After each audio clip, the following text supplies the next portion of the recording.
The first thing is Jason Salavon is going to be speaking at Atlas on Monday, February 26th at 4 o'clock, which is not a super convenient time, but at least it means you can get to Boulder before traffic starts, so that's awesome. Having lectures in Boulder at 6 is kind of like the most brutal option, so this is probably better.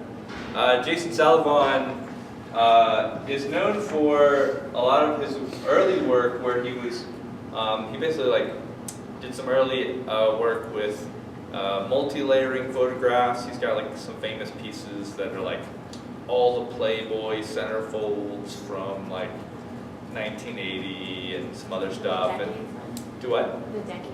Yeah, the Decades Project. And so he's one of many people that have been working in this area. It's little surprise that he's now moved his work from sort of like combining all these things in Photoshop with some scripts he wrote to working in a modality of working with AI, some of the machine learning stuff that's happening. So he's got some brand new machine learning work that people are excited about. Clearly. Yeah, clearly. Thanks for this. So I will say, you know, so as a digital artist and someone who's famous, you know, his work's been at the Met and the Whitney and things like that. He's someone in our field who's significant. I'm not like, I don't love his work from a critical perspective, but that doesn't mean that you shouldn't like open yourself to learning about that. So I guess I just put in that caveat, like, yeah, I've got my own set of questions about deciding to make artwork out of hundreds of Playboy centerfolds, but there's, you know, like, that was his early work. Maybe he's grown up since then, I don't really know. I don't keep up with all of his stuff. But I would say that it's worth checking out if you still need some cultural events. What was the date? February 26th at 4:15 p.m. It's at the Atlas Center. If you just look up CU Boulder, Jason Salavon, you will find it. Cool. The other note is, of course, Kristen will be giving a lecture this evening downstairs about her 3D printed work. Literally the most cultural event most connected to what we're doing in this class. Do what? And super easy to get to. And super easy to get to. You just go downstairs. So you should check that out. I think that's at 6. Is that correct? Yeah. Tomorrow? Tonight. Oh, tonight. Yeah. Till when? 6 to 7. They were actually really good about staying on time. Like both talks, Tim and Sarah's talks last time went 20 minutes on the dot and a little bit of question and answer, and they were pretty much done at 7, so it was impressive. Okay. Is it a bad idea to walk in late? I have a meeting at 6, but like, it's probably going to be like 20, 30 minutes. So. Yeah, I think you'll either see Kristen or you won't. yeah. I don't know if she's going first or if the other artist is going first. Okay. Yeah, so it'll be 20 minutes of each person. We'll see. The other person talking is the VTAP, I believe, is the VTAP teaching sculpture downstairs. So he's got a lot of sculptural works It's worth a shot. down in the gallery. Cool? All right, so just a couple events for you. I'm going to get rid of this gum. Sorry.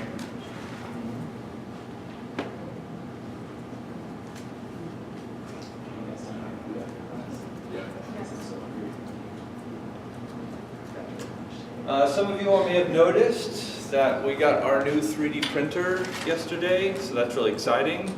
We haven't yet executed our first print on it. We started one, but it was going to take almost 3 days, and so I stopped it for obvious reasons.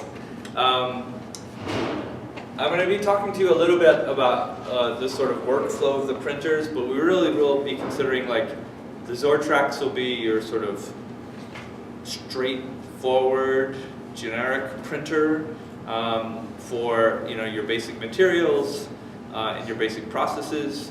We'll use the Taz as a printer that does more of the experimental materials, so things like the Ninja Flex, if you want to do some of your pieces in flexible materials, Or you want to try something crazy like wood materials, which I brought an example of. And then we have that stainless steel example that I showed you last time. All of those will probably try and push through the TAS. And finally, the Ultimaker, the brand new printer, we will focus on having that printer primarily be used for its ability to have the dissolvable supports. So those would be for particularly fragile or other kinds of things. Like you were actually looking at like almost a buckyball sculpture with a hand. That would be a great case of where you would want to switch over to a machine with soluble supports. So that'll be the primary focus of the Ultimaker right now, is that soluble support situation. Scott? I don't know if I'm jumping the gun. Are we like required to do things with phase materials? Or Yeah, well, yeah, we'll talk about the project and I'll try and lay some of that out a little bit better. So yeah, today's goal is to basically frame the project for you,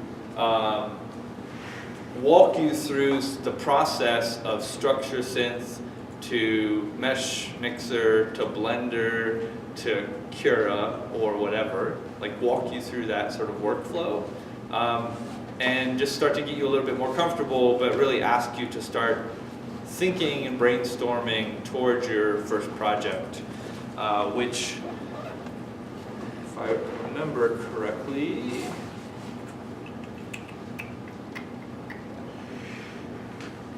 just to confirm that date here, we're still on the calendar, which is crazy, which will be due the 20th, right?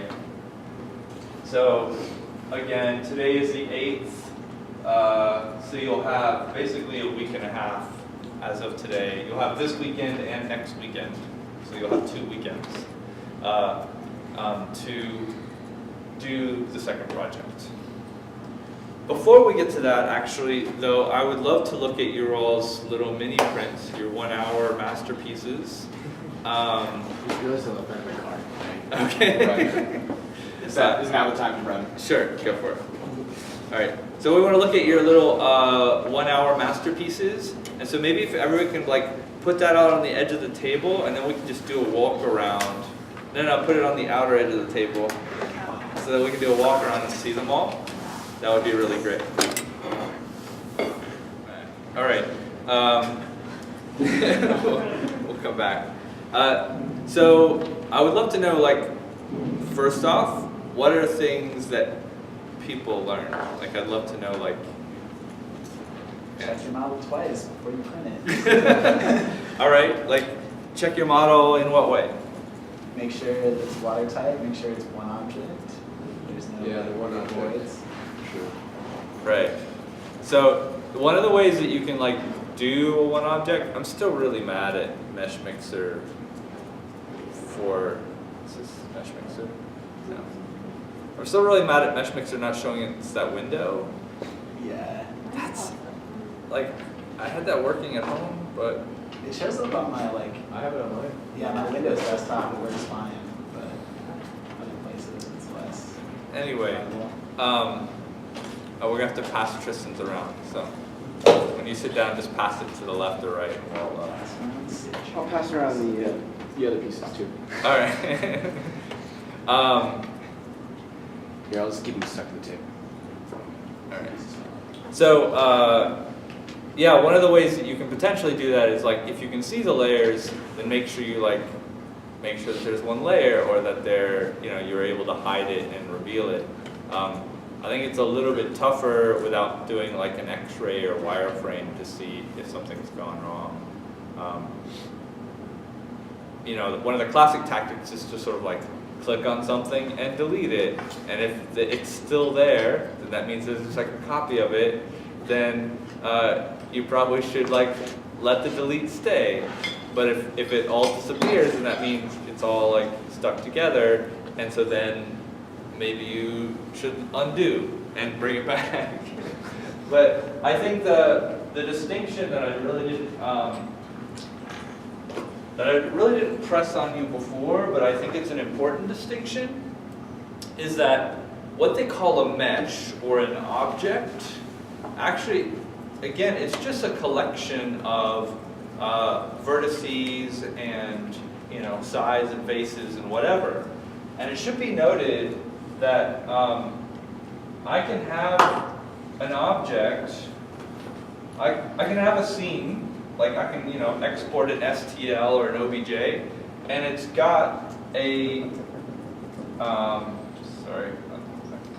and it's got a sphere and a cube that have been Boolean, let's say, or maybe not Boolean. I can have a sphere and a cube that are in the same file, and they are two objects, which means like I can move them separately, or they can also both be in the same mesh. And this is really weird. I'm just gonna, again, go to my friend's Blender and show you, that's not my backpack, show you what this looks like really quickly, because it's a super important distinction.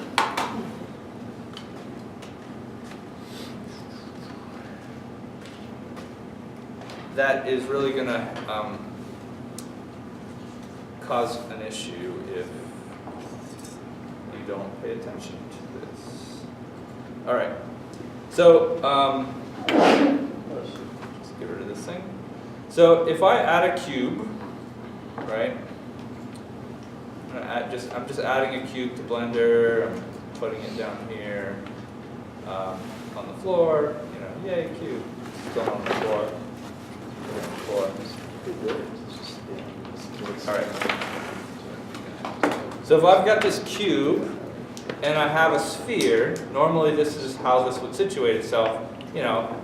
Let's say I'm planning on Booleaning these, or I didn't Boolean these, or let's say they're not even touching, right? I can export this scene as an OBJ, and it'll bring in both of these things, and they'll be separate meshes. This is really the important distinction. They might be the same object or the same object file, but they're separate meshes. But if instead, and this is where this happens, if I happen to be in edit mode of this cube, when I add another sphere, my mesh now contains both of these objects. So when I tab out, if I move this, they move together. They look like they're separate, and note that I can still move this separately. These look like these are separate things, but this is the same mesh. All right? It looks like I have a cube and a sphere, but they are in the same mesh. And it'll come out in the file, and it'll look just like the other file. But in terms of how the printer deals with this and everything else, these will be dealt with these will be dealt with as if it's one solid continuous model, and you just happen to want a floating sphere. And if you bring the other thing into a program, it's going to treat a sphere and a cube as a separate thing, and you can move them around and things like that. All right? So you can have more than one thing that you would identify as an object in a mesh, and the computer will just see that as a mesh. It doesn't care that they're totally two different things in your mind. Because I was in edit mode so that they're within the same mesh. It's the same thing as having a splash of water and having water droplets out here. You wouldn't imagine that all those water droplets are a different mesh, right? That's all part of the same sculptural object. Just in this case, they're highly identifiable as different things to you and me, but to the computer, it's all one. Okay? So just be really careful about thinking about your meshes and thinking about your objects as two different types of things and how those can be collapsed. Yeah. I'm trying to figure out how my piece failed, and essentially a bowl with a cone. And this is making me think how it might have failed. Is that I thought I believed them together, but it's possible they were just the mesh but not together. Yeah. Because when it printed it, even when I put it into the Zortrax Z Suite, it showed the design. Right. And it even made structure for it. But then when it printed it, didn't print the cone. Right. So yeah, so you were definitely having some sort of issue with it didn't consider something in that calculation to be a solid object. Because I was doing what you suggested, where I took a cone, shoved another cone inside it, Right. and then And subtracted that. that to make it hollow, and then attached it to the bowl. And this is all in Mesh Mixer. Yeah, I had a problem though when I connected the belt to the bowl. It was kind of capped over by the bowl, but it was still following. So I still don't know where I went wrong. All right.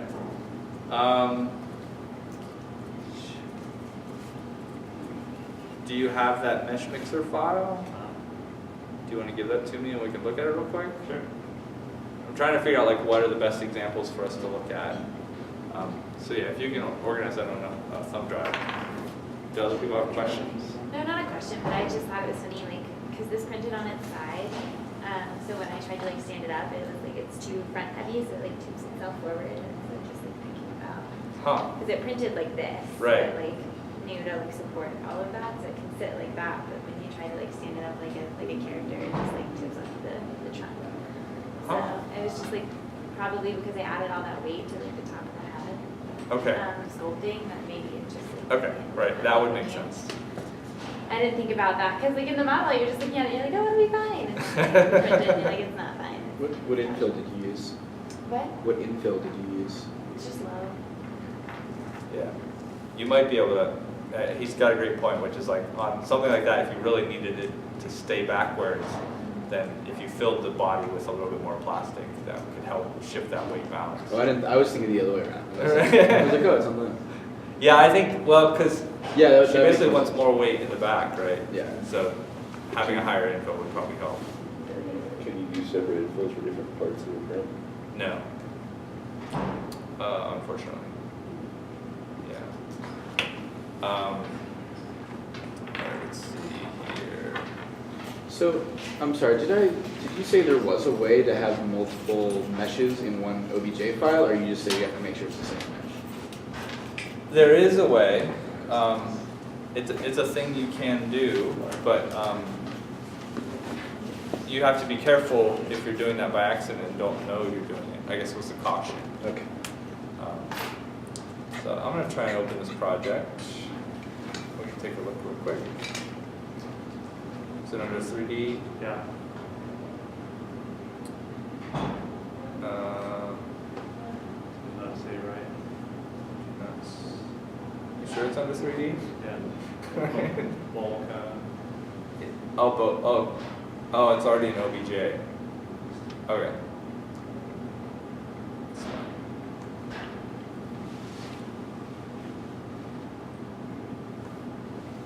Okay. So here's our cone and our bowl.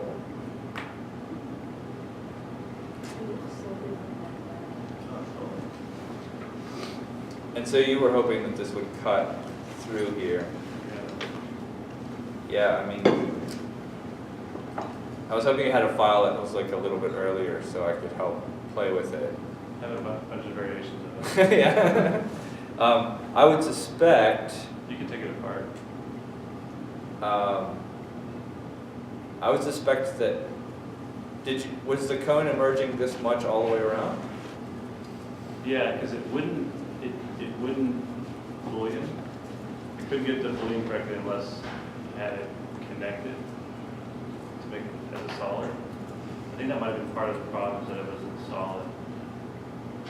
So when I repaired it, there was a weird hole thing on the other side. There's like an option to make it a solid, but sometimes it changes. Yeah, so we're going to talk about that make solid thing today, because we'll actually need to use that. But that would really mess up with the shape. I would hate to run this. The other side of the cone, Uh-huh. see that little Star. Yeah, so that wasn't there when I finished the design, and then I analyzed it. So, I mean, this is, right. So what I suspect, this is mine, The other cone inside. is that you put the two cones too close together, and so it made it so thin. And so when we ran the analysis, it actually pinched and like welded all these things together. And that's why you're seeing the pink through here, Yeah. is because the pink's from the other cone. And so it's actually ruined it here, and then the moment that happens and you try and do it to this, like, all your calculations have gone to shit. Gotcha. So I think it's just the thickness of difference between the two cones. You just tried to get it too tight. Yeah, that's my guess. If you had changed in the analysis, like some of the thickness variables so that it wouldn't fix something that's 1 millimeter but would fix something that's 0.5 millimeters, I strongly, like that's exactly what's happening here, is it's pinched the vertices from the inside and outside of the cone and merged them. And that's why you're getting this color. So how would you uncap it so that you could see the hollowness of the cone? And how would you remove part of the bowl? The only one that was literally the text remove and clean all that up so you could see inside the cone from inside the Right. bowl. And I couldn't figure that out. Could you just boolean a full cone to it and then take another cone there? I tried that. That's what I did first. And then I combined the cones, Uh-huh. booleaned them, and then attached it. And I think that's where I went wrong. Yeah. I mean, No, I'm saying take the first cone to the bowl, then take the other cone and you dip punch it in through the front. bowl and the Yeah. cone. Yeah. I did, and it left a cap. Yeah. You're making me. All right. Like maybe we'll. I'm gonna try really quick here. So let's add a cone, and that's gonna be such a pain. All right.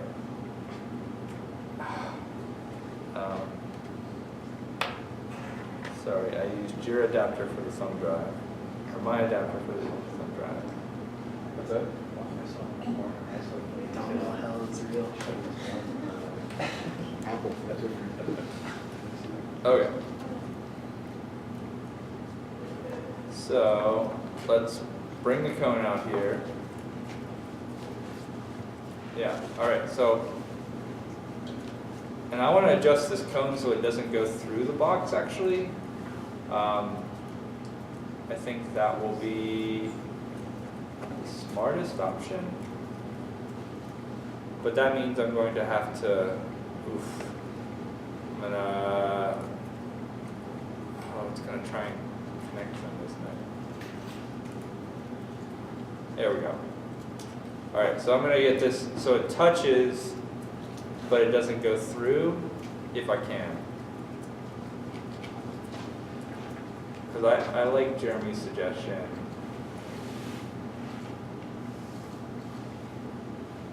That's gonna be really close. Oof. I don't know, let's give it a go. All right, so I'm gonna Boolean union these together. Accept. And so there it is, it's connected on the outside, but not all the way through the bowl. And so then I'm going to add a second cone. Lord help me trying to line this up. I changed it to invisibles, and you can see it pretty well. Oh, like, The surface. Now it's gonna put it on. the right. cone. Good job. It'd be so much easier to use import another file. I wonder. Just create a new. Yeah, create a new object. I think you're right. I'm going to create the new object, and I'm going to go to my edit, transform, and I'm going to rotate it myself. Back it out. This is going to be really fun to line up, but we're going to do it sloppy. That's probably going to work. Yeah, maybe. Something like that. All right. That window would be great to have right about now. You're right. All right, let's go a little bit this way. All right, so I'm going to accept. And so now I'm going to select the bowl and shift select this. and I'm going to do a Boolean difference. Yeah. So it's a little bit awkward, but this I think is the way to solve what you wanted to do. Yeah.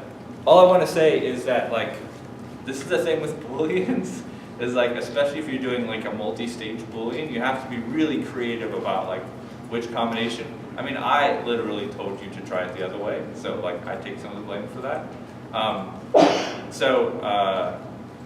Yeah, I would just say be wary of easy solutions and know that you might have to try it several ways to get the combination you want. It's not unusual. And sometimes when you think what you want is a difference, you might find that actually intersection solves your problem. Or sometimes you think you're doing a union, but instead a difference will solve your problem. So don't be afraid to like undo and try again with a different option, because oftentimes the computer has a slightly different notion of whether you're subtracting or adding than you do. That would be my sort of big lesson. Cool. So I pass this back down. Other questions, thoughts, surprises? Do people understand supports a little bit better now? I just understand exactly how much they stick and how much they come away now. Good. Yeah, I was really afraid because I had like pretty weird angles on this that it wasn't going to print, and actually printed fine.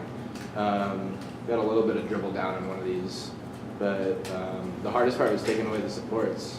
And like the first like 2 or 3 I did, I broke, and I was like, oh fuck, this is impossible. And then eventually, like I was like, oh, and then I got the rest of it. So if I had time, I would have done it again. You started to understand how to like weasel them out. Yeah, I wasn't. Carefully. Yeah, I was like, in order to get good leverage, I have to hold on to something here, and these are all pretty fragile. Like they're pretty wiggly. Yeah. And that was the hardest bit. I still didn't get the what's the name of the thing under it? The raft. Yeah, I didn't get the raft all the way I out. saw a lot of raft pieces on people's models. There was just no good place to put pressure that you could actually Yeah. grab it. It's really unfortunate, and the colors are totally different. Like you'll print in green and it'll like pop right off, and then you'll print in white and it won't come off, and Yeah, it varies a lot. it's totally random. And I wish the Zortrax would let us print without rafts, because a lot of what you all are doing doesn't need a raft, but it doesn't. The Zortrax is just like, you will have a raft. I don't really know a way around that problem, other than just like plan on having that trouble, and like, yeah, you might have to take a knife and just shave the bottom of that off. You know, it's not great. But that's the thing, is like I can't even like grab it hard enough to like let the knife go through it. No, I you don't want to break these. Yours is particularly problematic in that regard. I'm not going to play.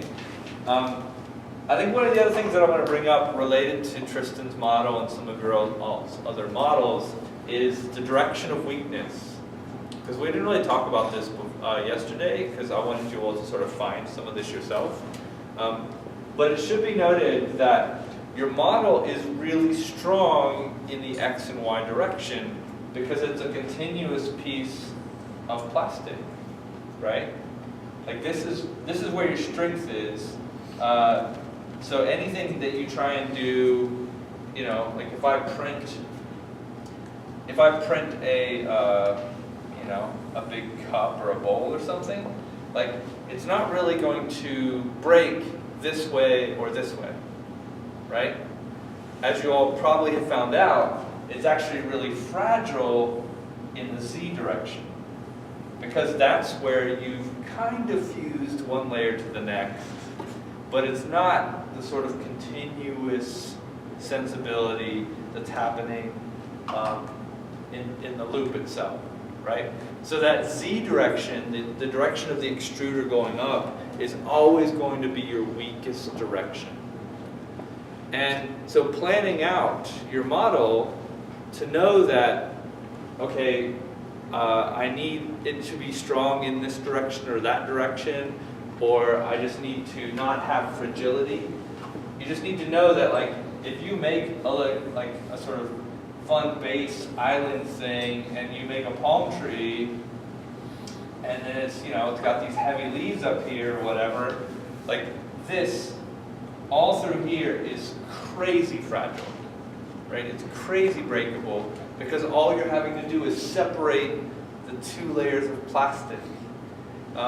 Whereas if I took the same palm tree and I printed it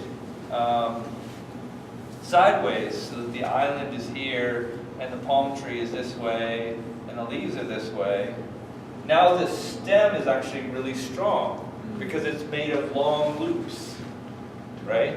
Long loops of hard plastic. It's not going to pop this way. Now the leaves are pretty weak, but maybe that's okay, right? And like if I were doing this, of course, I would tell you print the leaves separately, glue them on later. So that way the leaves could also be laid down and have some strength. So this is a really important thing, especially when you're trying to do stuff that's critical in terms of its structure, is to really think about this directionality, not just in terms of what will print the fastest or what will look the best, is like what will be the strongest. This directionality can be really, really critical. And so that's where your little guys, they're all going up. And so they're just like little teeny fragile fragments. Yeah. I think if I did it again, which one is the easiest one to pop off the supports for? Which green pops right off? Oh, What mythically? What? No, I really don't know actually. Like, It really depends on like which raft, like which computer, what raft it is. Like if it's a newer raft or an older or raft, not the plate, like The bed. yeah, like it's really like weird combinations. Like if it's a brand new one, it's going to be harder to get off. I don't think I they're never having really trouble know. getting off the build plate. They're having trouble separating from the model. Well, sometimes I feel like that plays You into think that's it. Like related? truthfully, yeah, Alright. I feel like Even the it makes plastic it factors fuses it into together more or something. Yeah. Like if the roll's been out like in the air for a while, like plastic tends to be a little more brittle after it's been in. Yeah. So, but it's also size. So like the way that this thing is working, here's the theory of how a raft's supposed to work, is you build a raft and it's like this solid thing. And then the theory is with the fan on high, it lays down just a little bit of plastic in a very sort of thin manner. And then it does your model. If your model is small, then all of this stuff underneath doesn't have time to cool enough before you start your model. And so small models are particularly prone to sticking to the raft for this issue. And so like if you do a bigger thing, a lot of times the raft will have time to cool before it starts printing that final piece. But it all depends. So the idea is that like this final layer of like lace work is what is sort of like cold printed, so that then it easily separates from so that the model easily separates from the raft. That's what it's trying to do, but it doesn't always accomplish it. That sounds like a problem I could really easily fix in the firmware. I'm just giving it a pause. Yeah, I mean, like we keep these firmware up to date, and I think they think that they've been solving it, but I also don't know if like they've been solving it for their newer brands of plastic, and some of our plastic is getting like 2 years old. It might be worth. Environment's a huge impact too, like humidity and temperature have a huge effect. Right. Their testing environment's probably a lot different from Colorado. Yeah. We had a machine from the Netherlands a while back, our like larger machine, and its print bed actually couldn't get hot enough because our atmosphere is so thin. So like its heating temperature could just never get, it took 50 minutes for the build plate to heat up, just because it was so big and our environment, our atmosphere is so thin. Anyway, side stories. So what I probably will do though is we just got some new Zortrax filament in, and so I think what we'll do is sort of like just give another look and figure out if any of it's expired. I hate to say it, but I might throw away some of the open reels and just, or give them away, I don't know. If somebody needs 1.75 millimeter filament. Because we have newer stuff and we've got a good stock of it. So I hate to have you all, especially for your finished prints. I think it's fine for drafts, But I think for your finished prints, I'd rather you work with newer filament because it's just gonna be better all around. So, yeah. I would just say, yeah. So as we get closer to that time and you're ready to do some of your final prints, let's work together to make sure you have fresh filament, okay? Because we do have a whole bunch of boxes of it. And so maybe what we'll do later today is just look at what colors you have, because I think that's one of the things you're going to need to understand. Yeah, what colors we have and like what options there are on the table so that you can make your plans. So yeah, we'll set aside some time to do that. Any other questions that came up or like concerns or thoughts that you would want to share with everybody? Timing was something I didn't have a perspective on. In what way? Just like, this is like 45 minutes. This is the great thing about this exercise, right? Like you now know, like that's 45 minutes. Right, like I brought something in before, and you're like, yeah, that's too. Okay, that's great too. Just no reference. So we understand sports a little bit better. We understand timing a little bit better. Hopefully you also recognize, that it can take up to 20 minutes for that machine to sort of like get up and running on your print if nobody's been using it recently. Not to mention the additional 10 to 15 minutes if you're changing the filament. So you really should calculate an extra half an hour into your print time, knowing that you're probably going to need to change your color, you're probably going to have to heat up the machine from scratch. You might even have to clean it off a little bit. Is that fair? So as you start thinking about your time slots, think about adding that extra 30 minutes. Other things? How do we clean it again? I'm sure you went over that, but I guess I'm pretty. Just refresh me. It's really just using that scraper to make sure you get all the bumps off. Okay. You want to get it back down to the plate. But again, just always make sure that you're using the scraper at a very shallow angle so that you're sort of like, it's like shaving, right? Like you want to cut off the nubs. You don't want to actually dig into the board, right? So never be doing this. You should always be doing more of this. Cool. And again, the yellow and black handled one is the official Zortrax one. You probably have it sharpened soon, but yeah. Cool. There are a couple other tools in there that you are welcome to use to try and get your rafts off or your supports off. Like grab whatever tools you need. But really that black and yellow one, we want to just use that for removing stuff from the Zortrax build plates. Fair? We have the new rules put up. We have links put up. I think the other thing that I'll remind you of, especially as we get onto the next stage of printing, is that you do need to photograph and email the result of your print every time you print. It's easiest to do like when your print's done and it lowers and it just sits there. Pull out your phone, pop, send it in an email to the email listed on the sheets. I think it's like edpprinters@gmail.com or something. It's twofold, right? We are offering you 3D printing for free, right? We don't charge you all for filament or any of that stupid stuff. Like, I don't want to have to do that. But I also need to know that like you all aren't making 100 keychains for your band. So it's or your snowboard team. And so this is a way for us to just sort of account for how much filament's getting used and when. But it's also a fantastic way for us to just have a catalog of all the amazing work that you're doing. So don't forget to do that step at the end of your print. If you want to take it off the bed and unwrap the supports and then send us a photograph, that's fantastic. All I'm asking is that at the very least, when your print's done, take a picture. So, yeah. Those are sent to the spreadsheet, or? No, there's an email that's Oh, okay, up there for it. I just don't remember off the top of my head. I think it's edpprinters@gmail or something like that. Okay. So let's talk about the project.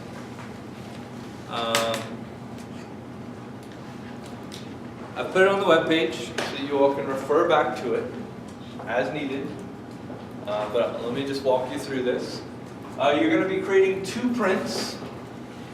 each taking at least 2 to 4 hours of print time, right? If you want to do more and you think you can find the time slot, that's fine, but this is the window you want to shoot for. You shouldn't be doing micro prints, but you also shouldn't be doing 3-day prints. It's probably way too much.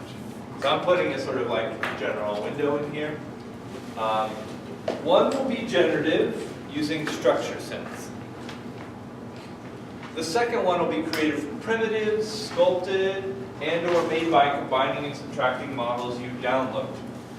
Or if you already have 3D modeling experience and want to make something from scratch, that's also fine. I'm opening up the option. The challenge in all of this is that these two prints must be connected both in form and concept. That means you need to consider the color, the material, the shape, the scale, the way they relate to one another when placed together, and how they share a core idea. So formally and conceptually connected. These things will sit together, right? It will be an arrangement. You need to figure out what that arrangement is, but they need to have a relationship. And that relationship cannot just be formal. It also needs to be conceptual. This is your challenge. Think of how they have a conversation. Consider how to make it so that they are obviously parts of the same artwork. This should look like one artwork, not two things put together. You cannot use the same color or material for both pieces. Right? It would be really easy just to go, one art piece. Right? It's not acceptable. They need to be different color and material, and or material. So you need to figure out how those have a relationship, how they have a conceptual relationship, how that all comes together. That means that either, I mean, at least to me, it means that either you have a really interesting sort of thing that you've been bulliening or sculpting or whatever, and then you're going to make a generative piece that like conceptually and formally connects to it, or you're going to make a generative piece and then figure out how to make something else that's going to connect to that, right? It's most likely, I mean, hey man, if you come up with a plan where you already know what both formations need to look like, go for it. I suspect that you'll probably need to make one and then form the other in relationship to that. But it's your call, yeah. So they actually have to like connect physically, like No. okay. That's why it's in quotes. It's a great question. They don't need to physically connect. They can. If you want to plan it so that like this one like screws into that one, that's on you. I don't really care. But they do need to be like, they're eventually going to situate themselves together. And so you can't go like, oh yeah, check out this one. Oh, I did another one, right? Like, these are two separate pieces. They need to be ready to exist together. Yes? So can the generative model be like edited to work in the other one in some way? Or do you just want like a straight generative? Well, that's an interesting question. Because I feel like that changes it if I can like make slight modifications to generate output. Right. To make it like conceptually out of the match.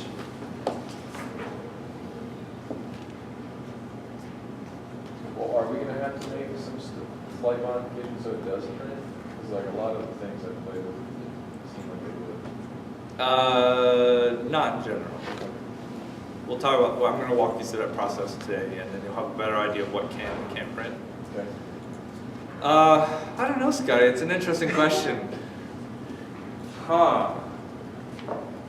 The reason I'm mostly pausing is I think it gives a big advantage to people who can model a little bit better. Yeah. So I think I'm leaning a little bit more towards no. Okay. Yeah. But If you want to make a really strong case, then we can talk about it. But like I don't want like it's an octopus grabbing the boat. Oh! Like I don't know. That's probably bad. Are we allowed to make like smart code choices within structures then? If we feel comfortable doing that? Yeah, of course. Okay. Yeah. Yes. No? I think you had a question. All right. All right. Any other questions? This is a pretty interesting, hopefully interesting challenge, but I think it'll like bring in a whole bunch of different skill sets. I want to remind you that I strongly recommend that as you develop these, you know, get it to a point, try and print it, see if it comes out all right. You know, print it small, print it on one of the Zortraxes. Then you can go back and make decisions about, should I print it a different direction? Do I need supports? Like, should I do it in a different color? Do I want to try other materials? Like, these are all questions that you want to try. You should not print something for the first time out of the wood material. This is like, just I guess for reference, this is a 21-hour print. All right, like this is what you get for 21 hours. With a really fat extruder, frankly. Made in structure sims. And you see it actually started out fairly well, but as it got further and further, the filament was leaving behind gobs and strings because I didn't add any supports. And so there were lots of small spaces where I actually had little overhangs, and I was just kind of like, get through it, man. And it didn't. And I kind of love it anyway. Like, there's a certain beauty to the way that this disintegrates into chaos. So I've decided to sort of keep it. I didn't throw it away immediately. And I would encourage you to think in the same way. Like, there's something about the naturalness of this texture combined with the wood filament that's a little bit interesting to me. That's maybe more interesting than if it would have turned out perfectly. So don't be afraid to sort of like push the materials and have failure be part of what you, be part of what happens. Again, this is a failure where, in this case, somebody accidentally bought some small rolls of PLA for me, and they're like this big, and so the filament is too curled, and so it actually breaks in the like tube that goes to the extruder, and so it got sort of like it got this far, and then it quit, and then it like somehow started extruding again in the middle of the night, and then it like quit again, and then it started extruding again, and then it quit, and then extruded again. Like this is the most like fail, non-fail I've ever had. Like usually when they fail, like then it just prints into air for the next 10 hours. This one was just like, we'll try again. So I'm kind of okay with that. But that's what happened with this one.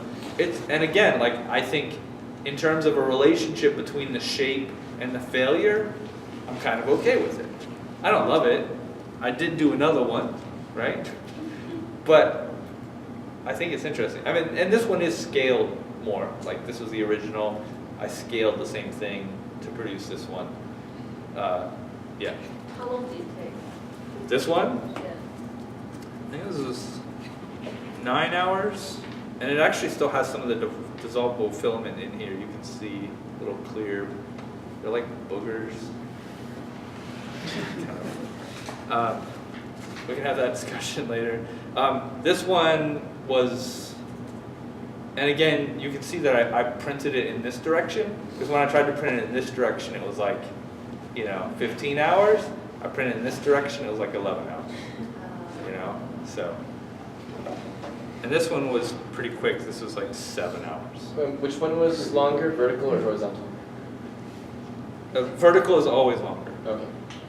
Anything, the more Z layers, the more time. Direct relationship. I'll just show you really quickly here what these look like with the support materials for your reference.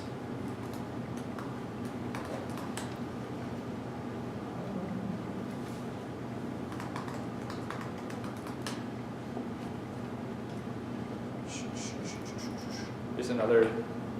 This is actually this piece. This is the failure of this piece. This is how I found it.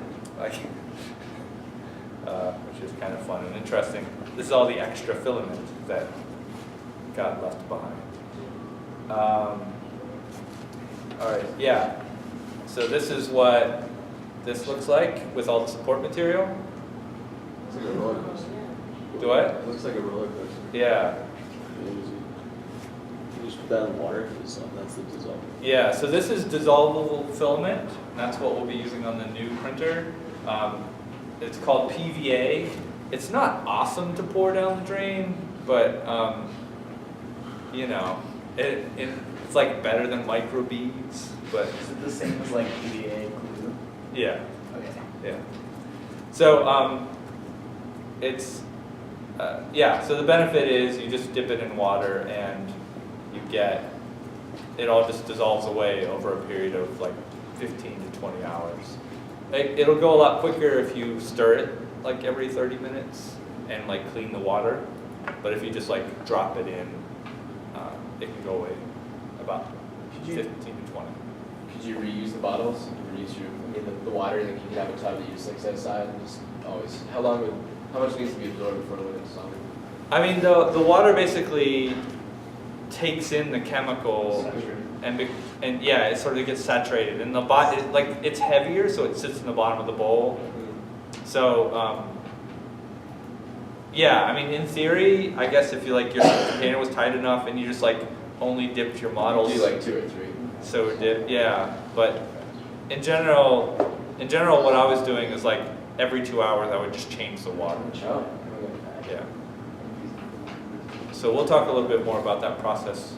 I have to get that printer running, but So what about finishing models? Do you want things kind of straight out of the printer, or is painting an option? I'm open to that. Okay. I'm going to discuss it briefly towards before our sort of final critique, but I'm not going to spend that much time on it. Okay. I might even bring in the hot end tool that I just got. Let people mess with it. So again, it's this piece with support materials. I think the nice thing about these two pieces is I actually think I could have gotten away without using support materials because they're actually fairly vertical. And so if I just like cut off the bottom and made this flat, like it would print fairly well without dealing with crazy, like this is probably an abuse of dissolvable support materials. And it's the reason that this bowl, I also wasn't that worried about having supports, even though it could have used some. This is like a video I shot of this workflow. So it's structure synth, and then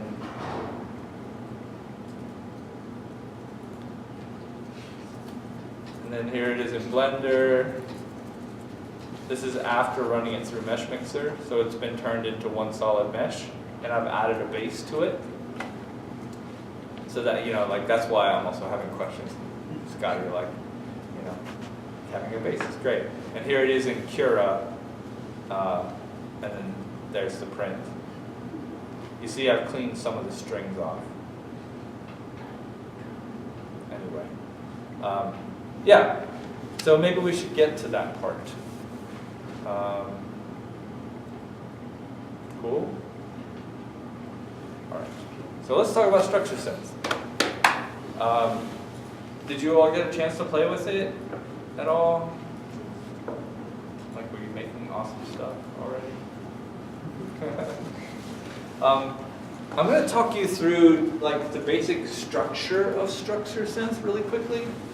I think this is maybe a decent example to use to do this discussion. But what you'll see is a sort of process of recursion in the way that these work. And yeah. So essentially, EisenScript is a sort of rule-based process. And the idea is that you design a set of rules, or commands, let's call them, but they call them rules. And then you decide how that rule is executed and how that process sort of changes or happens over time. And I think what you'll see here is that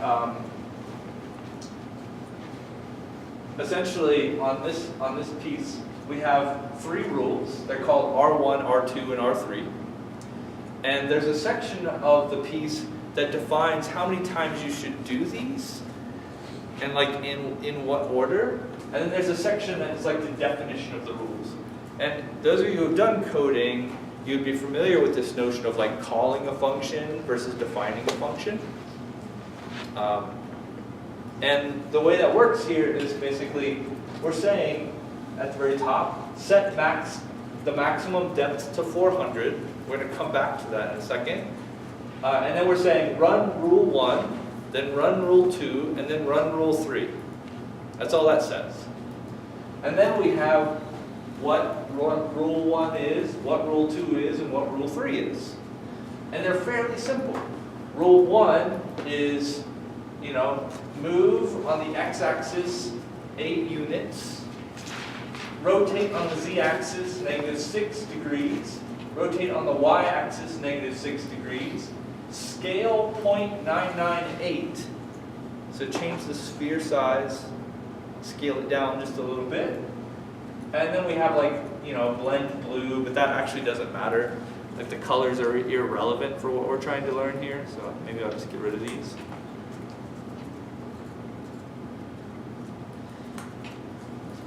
Sorry to those of you who are really interested in the color processes, but I just don't have time to go through it. Is that calling it within itself? Right. Okay. So that's why this is a recursive language. So as Jeremy just pointed out, it finishes that command and then it says R1, which is like, run this again. Right? So within the definition of R1, it tells you to run R1 again. That's why it keeps going until we've made 400 spheres. Right? So essentially what happens is it says, run R1, and R1 goes, okay, we're going to move a little bit, we're going to rotate a little bit, we're going to scale down a little bit, and then we're going to do it again.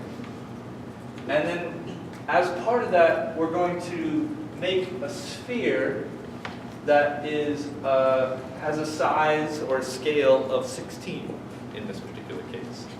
And that's going to be the starting size, because then it's going to get smaller by 0.998 every single time. So basically it's going to get 0.2% smaller every iteration. Which one defines the initial size? The S16, the scale 16. So that's the size of the sphere. Is that of units? Like what does this happen? Yeah, it's just like Just internal 16. units. Yeah. We move 8, we scale 16. Doesn't really matter. And so here, I'm going to change this 99 to 91. So this means make it 9% smaller every loop. Watch how the spheres basically disappear into nothing. See that little guy? He really didn't get really far, right? It didn't even finish one curl before it got too small to be seen. And one of the things that you can actually do is set a minimum size so that it'll stop making things that are just too fine.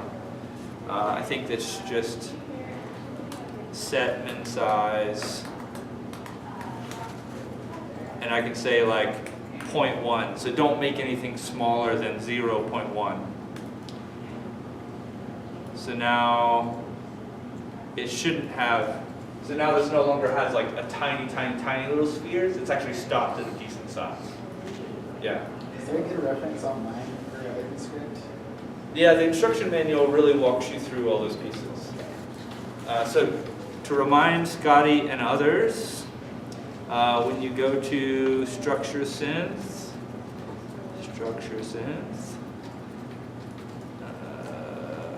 SourceForge. I think go back. I think it took you there.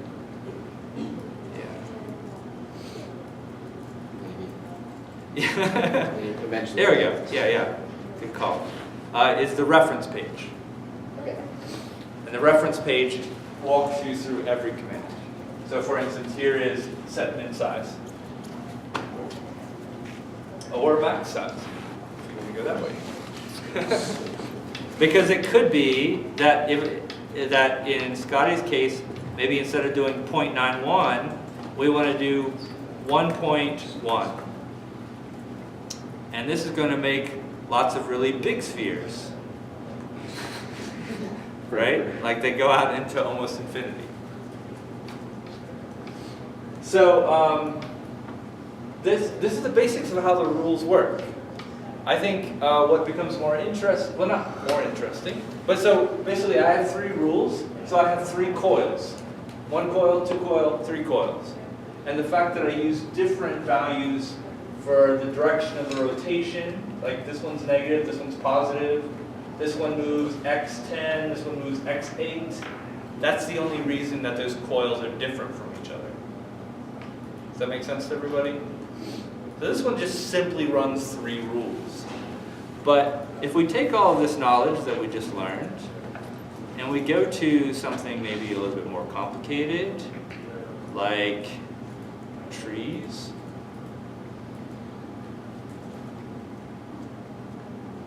where we get something like this, which is really kind of gorgeous.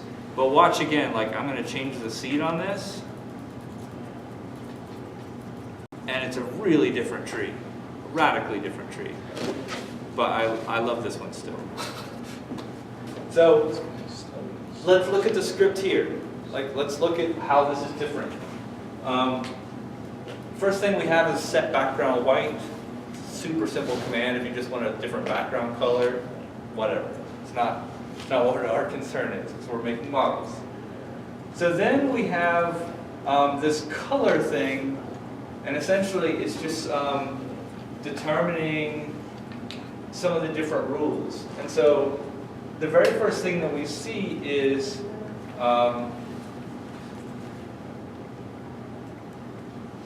this is like our hue and saturation. So this is just determining the starting color. And you can see later that our hue increases by 3. And so that's what's changing the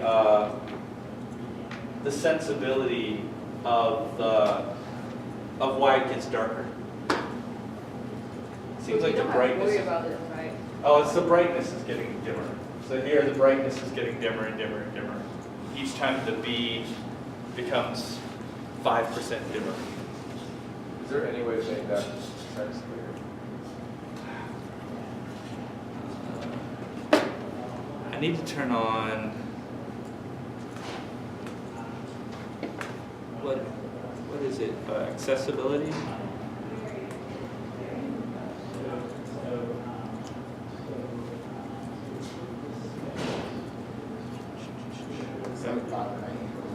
Yeah, I haven't done this in a while. HID 3 times to toggle accessibility shortcuts.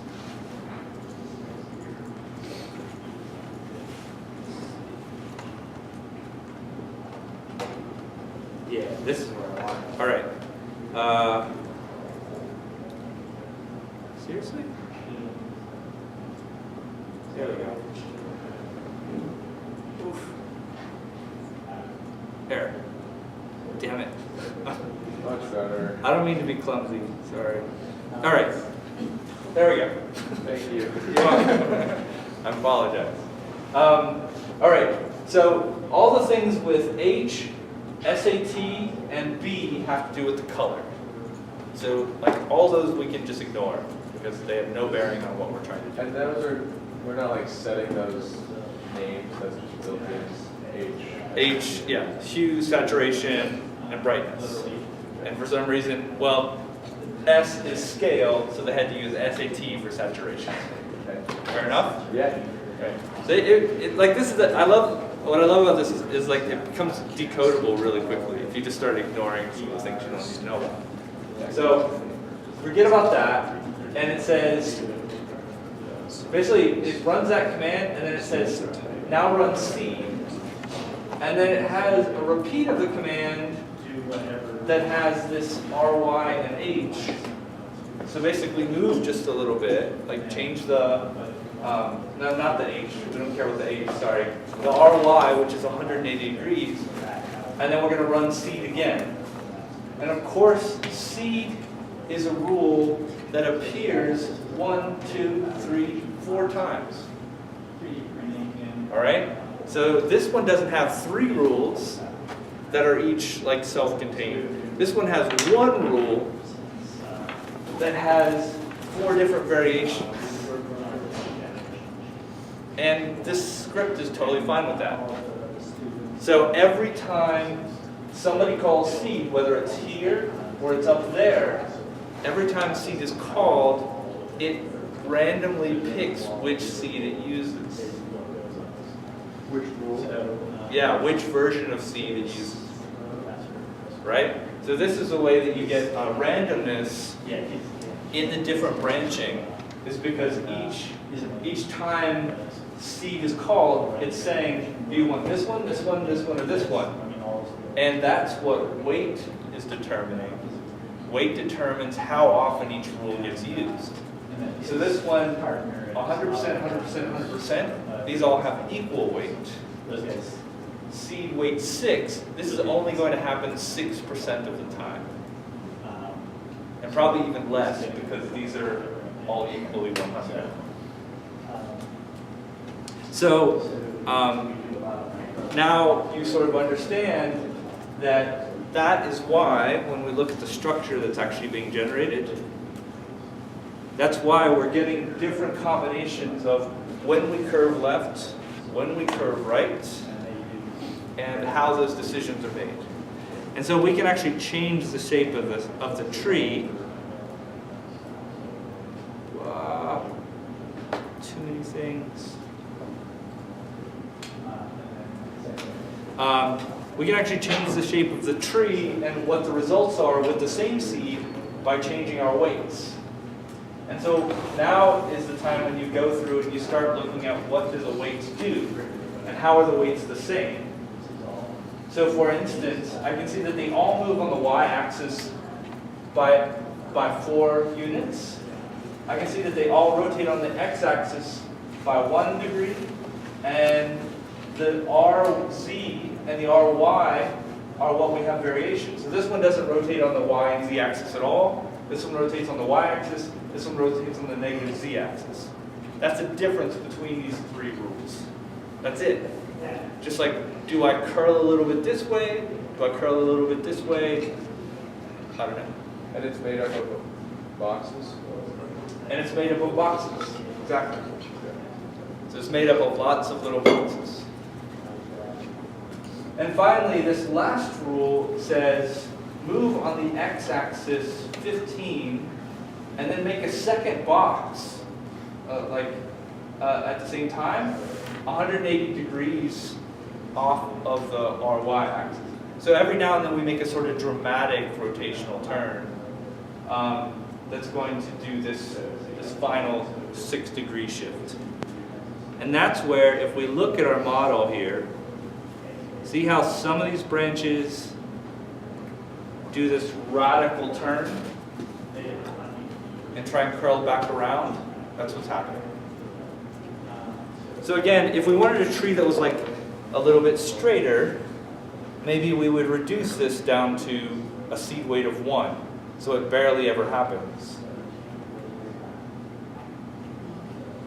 And you can see that these sort of trail off into nowhere. So we're not getting many branches. So now we understand, just by making that one change, that this determines how often it branches. Does that make sense? Let's turn it up. Right, so like, let's, so if instead we change the weight back to, say, 8, well, you want to turn it up a lot, right? So we'll go to 20%. This is really, there we go. And we can see it actually ends up fairly flat because our changes in the y and z axis aren't dramatic enough. Or the x and z axis. Yeah.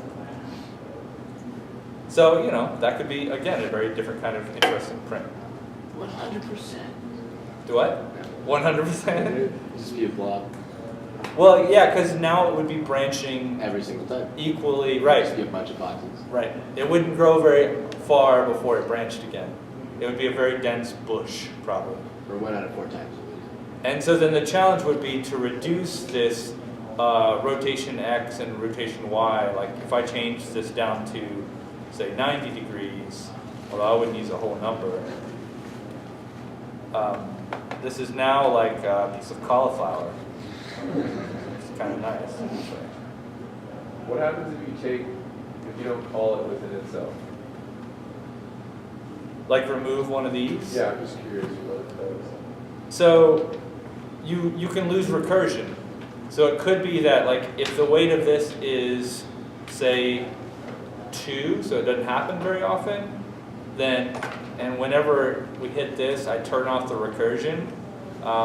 You're just going to get branches that end a lot sooner. I don't know Oh, what happened. 90 still maybe? That shouldn't have mattered. I think it ended. It's weird because all the functions have the same name too. They're all C. Huh. Like it just won't. Like it didn't even build it. Yeah. That's a really nice tree. So are we limited to the supply primitives, or could you upload like another Yes. object file? You are limited to supply primitives. Actually, I'm going to erase that again. There is a terminal down here. And it'll tell you expected name after the transformation list. And it didn't find any. So it kind of can't operate without a recursion, which is kind of crazy. We could do something slightly different. I believe I could put like a sphere here, and that would solve it. Maybe? Yeah. You just have to have something happen. And so now it's going to put a sphere at that location where that happens. Let's see what we can get out of this. Let's make it a little bit more probable. This is kind of gorgeous, actually. All right. Somewhere in there, a sphere is being generated. Probably at the end. Yeah, like, this is probably where I would do like a scale of 10. Let's just see what this does. Yeah. It's kind of nice, right? Okay, so something has to happen. Something has to after happen. that transformation. Right, because otherwise it doesn't know what it did this for. Okay. So either you have to call another rule or you have to call an object. So that transformation is, you're doing the transformation, then you're basically passing that through the function. Is that what's happening? I don't know what these are like transformation matrices. Yeah. So it's transferring the matrix, it's moving the entire matrix by 15 degrees, scaling it by 10, and then it's applying that object at that point. And that's why it's recursive. So if I decrease by 0.05% every single time, it slowly gets smaller because I'm slowly shrinking the transformation matrix. Sorry to go, I know not all of you learned about transformation matrices yet. It's one of the joys of programming later. All you need to know is it gets a little bit smaller every time. So does everybody sort of like, do you feel like you have a better handle on how to read this thing? A little bit? There's one other symbol that you'll come across that I think I want to talk about really briefly. This is another nice example of, there's one rule called grinder, and we call grinder at the very top, but then grinder calls the command arm, and then we get basically 3 different arms, well 2 different arms, and those are equally weighted because there's no weight. So they're both essentially weight 100. And each of those calls Xbox, and that adds a box onto the end of whatever that rule is. And you see the box is always the end of this one, just to run this one to remind you of what grinder looks like. But what this shows you is you do transformations. The final thing you do is just add a box at that moment. So this is the only rule that actually draws anything, right? All the other rules are just transforming like time and space, essentially. So in this one, they're doing the transformation after they call the other function. Yeah, they're doing one transformation. They're doing a set of transformations here, Yeah. and they're doing that 36 times.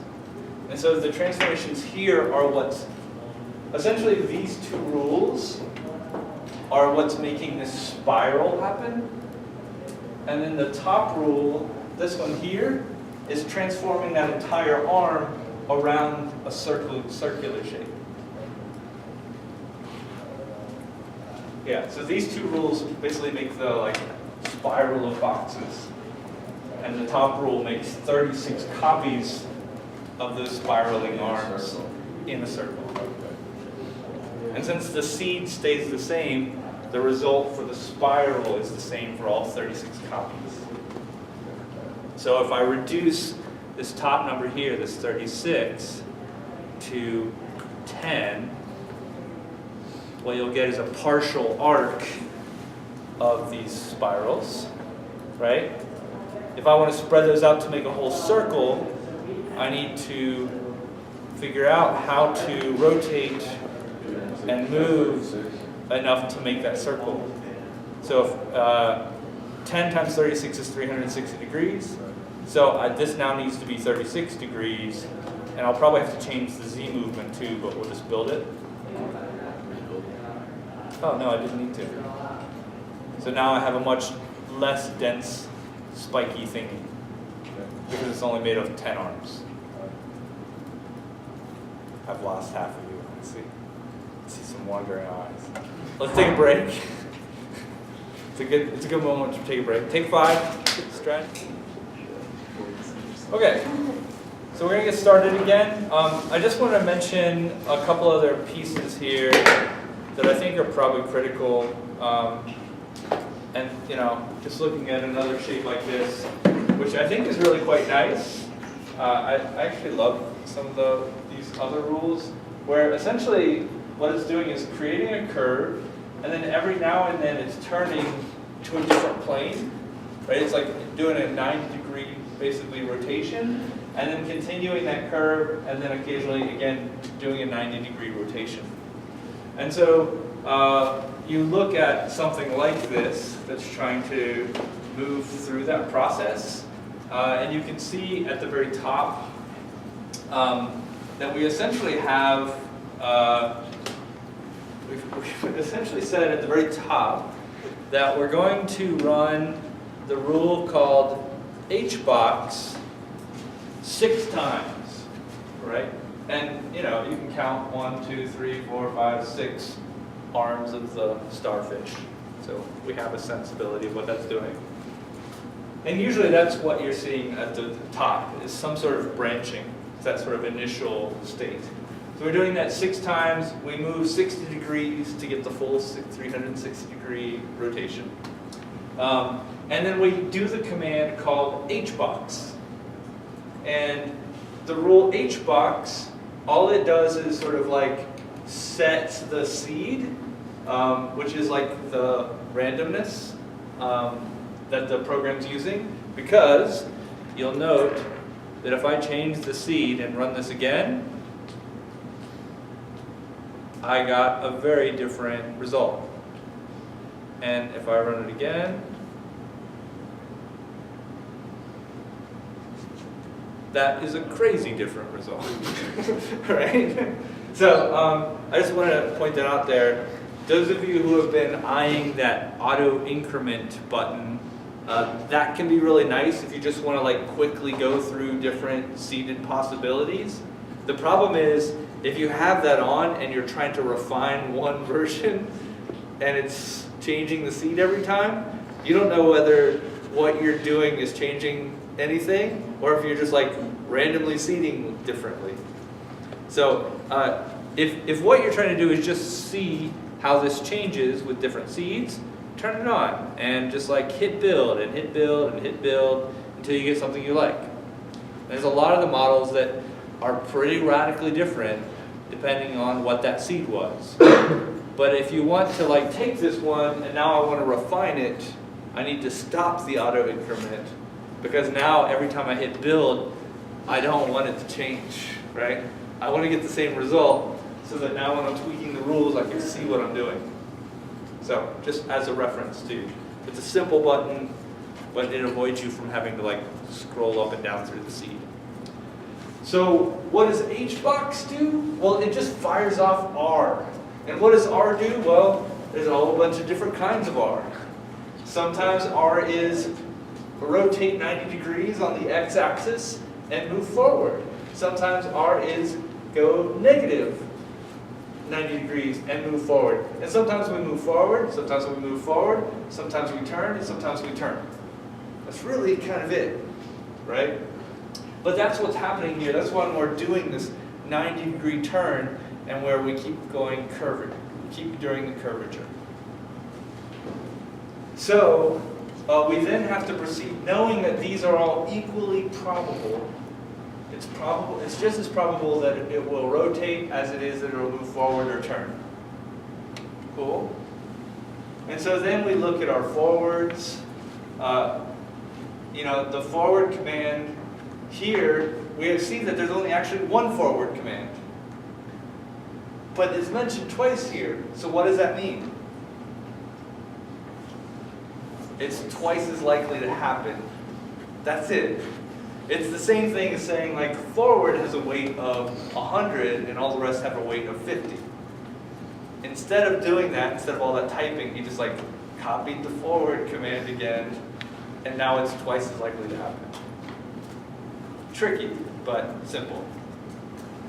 All right, so what does forward do? Well, forward rotates on the z-axis by 2 degrees and moves on the x-axis by 0.1, and then it runs some command called shrink, which we'll have to go look at what shrink is. It's up top. Oh, there we go. Define shrink as 0.999. So shrink very, very slightly, right? By 0.01 or 0.1%. So shrink very slightly. So this is the same as putting S space 0.999. They did it this way just so that you can come up here and change the shrinking value for everything all at once. He knew that he wanted to use that in a lot of places. Now this seed sucks. All right. Yeah. Vision's better. So you can see here, like it's doing the 90-degree turns, but they're really small and they're sticking off the end. It's kind of nice. Okay, so now we know what shrink is doing. It's just a scale by 0.09 or whatever. And then every time we do forward, we do more forward. Every time we do turn, we do more turn. Every time we do turn 2, we do more turn 2. We also have a turn 3 and a turn 4, which aren't even being used. It's just like written into the program. All right, so these actually aren't getting used at all right now. We'll come back to them. But we could turn them on if we wanted to and get a very different piece. Yeah. So I'm kind of curious, is when there's numbers there, the scale is just abstract, right? Or does that pair to like a certain function? Because most modeling programs will be like so many like millimeters or inches. This just works on structure synth units. Okay, so it's just abstract. It probably has an actual unit. like Blender units. Or something else. It's like Blender units. Yeah, to be frank. The idea is that you're going to have to take this into something else, whereupon you would decide that 1 unit equals 1 millimeter or 1 unit equals 1 inch. Okay. You would have to do that change somewhere else. But if you want to imagine it in your head as an inch, do it. Okay. But it's an important question. So I think the tricky thing that's happening here that we haven't looked at before is this. MD90 greater than R. All right, MD90 greater than R. And so we have to sort of think like, what are we actually doing here? And what we're doing here is this is saying, run this rule recursively 90 times. and when you're done, run rule R, which then finishes the instance. And so what's important about this is MD90 greater than R, basically run this 90 times, or when you hit 90 times running this, then do R. So what it's going to do is it's going to get a 90-degree arc, or it's going to get a 90 box forward line before it then ends up doing a turn or not. So this is basically limiting how many times this command runs recursively, because it refers to itself. Forward refers to forward. Turn refers to turn. Now if these all said R, we wouldn't need this command because it would be like, it would be a very different piece. And we can actually change these values. Like if we want a more tangly object, we could not run them 90 times. But because we're running them 90 times and we're changing 2 degrees every time, we get a full 180-degree movement for each of our arcs. Does everybody understand that? 90 times 2, 180 degrees. We've come through 180 degrees every time we do one of these commands. Cool? All right, and we see that go down across the board. And so if we wanted to make a slightly more tangled object, we could change all these to 45, which would mean they would all do 90-degree turns. And I don't need to do turn 3 and 4 and 5. And so here is a very different resulting object with 90-degree turns. Cool? So there's nice bits of math built into this, right? Degrees, running 2 degrees 90 times gives you 180 degrees. They've sort of structured it a little bit, even though some of it's also random. But the beauty is that all the arms will be built exactly the same because that multiplication was done up here. If we did it in a different way, in a different location, then it might not be 6 exactly the same arms. All right, so that's really all you need to know in structure sets. Is I'm trying to teach you just enough to get in there and muck around and kind of understand what you're mucking around with. Are you mucking around with the spacing? Are you mucking around with the size, S? Are you mucking around with the rotation? Or are you mucking around with, how many times something happens? I would say that here, this max depth of 100 is probably making pieces that are too small. And, again, depending on how big your print is, you probably do want to have, instead of max depth, I would have something like min size. I really would advise a min size of 0.01 in order to just end up with a decently, conceivably printable object. Knowing that, a lot of these sketches use the initial size of the box. If we come down here, they're even making the box itself is 0.2. So it's already a really small object. So going down to 0.1 is only getting half of that, I suppose. So, and here again, we could turn on turn 3, 4, 5, and 6 if we wanted to at the top. And we can have additional options to have it sort of go in other directions. Right now it only kind of goes up and over, but it could be going in all directions. And just to reinforce that, if you wanted that to happen, all I need to do is copy this, copy, paste, paste, paste, paste, and this would be rule turn 3, turn 4, turn 5, turn 6. So now those are just as probable as well.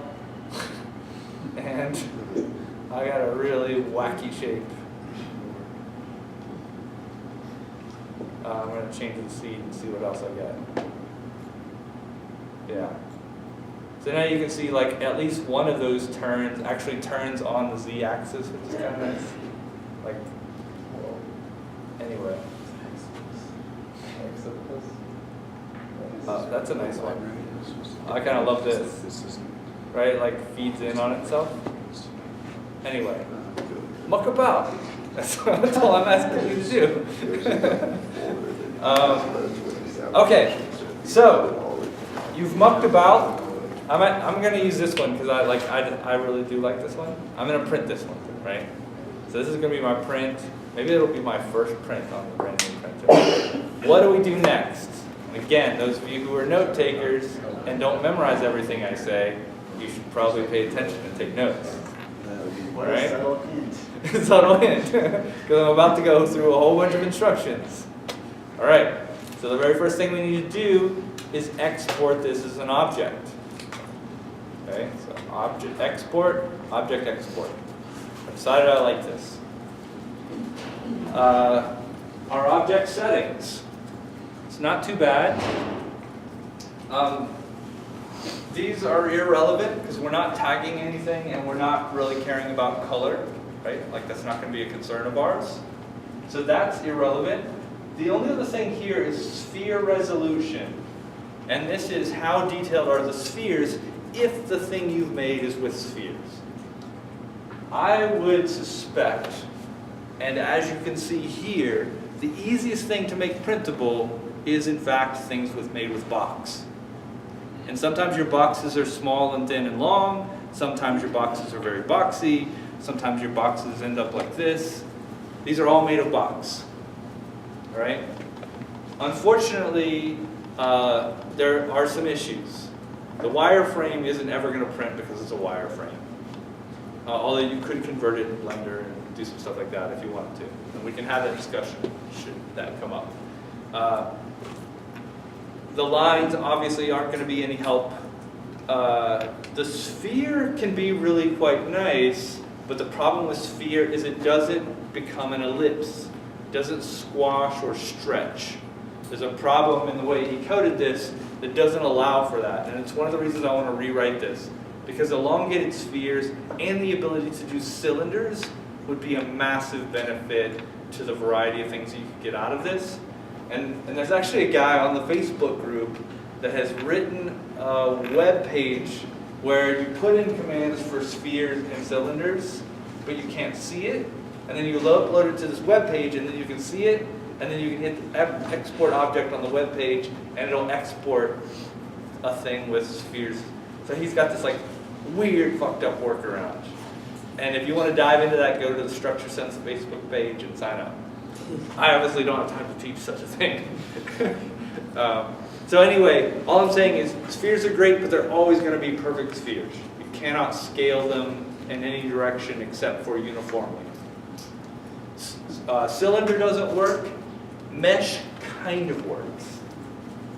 I encourage people to like occasionally just try and see if mesh will work. These are types of primitives? Yeah. So these are primitives that you can use within this. So for instance, the only place on here where it actually says box is here at the very end. I can try putting in mesh here and just see if anything appears. And it did. So it's really thin and it's pretty messed up. And so I probably would not use this. So mesh kind of works and it kind of doesn't work. And it may be that I just need to like make some changes to the scale ability of my mesh. But in general, I suspect that most of you are just going to be using box. So I guess that's the big rule. And the reason I bring it up originally, let's build this back to what I like. The reason I bring it up is that when I go to export object export, the one question that really matters that it asks me is how detailed do you want your spheres to be? The default resolution is 10 cross sections this way and 10 cross sections around. Longitude, latitude, right? Just asking you, like, how detailed does your sphere need to be? If they're all like lots of little spheres, you probably want them pretty low detail, right? And this would be high. If you're going to see lots of big spheres, then you probably want them higher detail than this. This is kind of the medium setting. Make sense?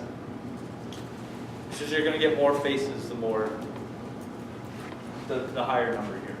So that's the only thing you need to worry about here. And we're going to just hit OK. And I'm going to put it on my desktop, because that's where I make messes. I'm going to call this Swirly, because I like that name.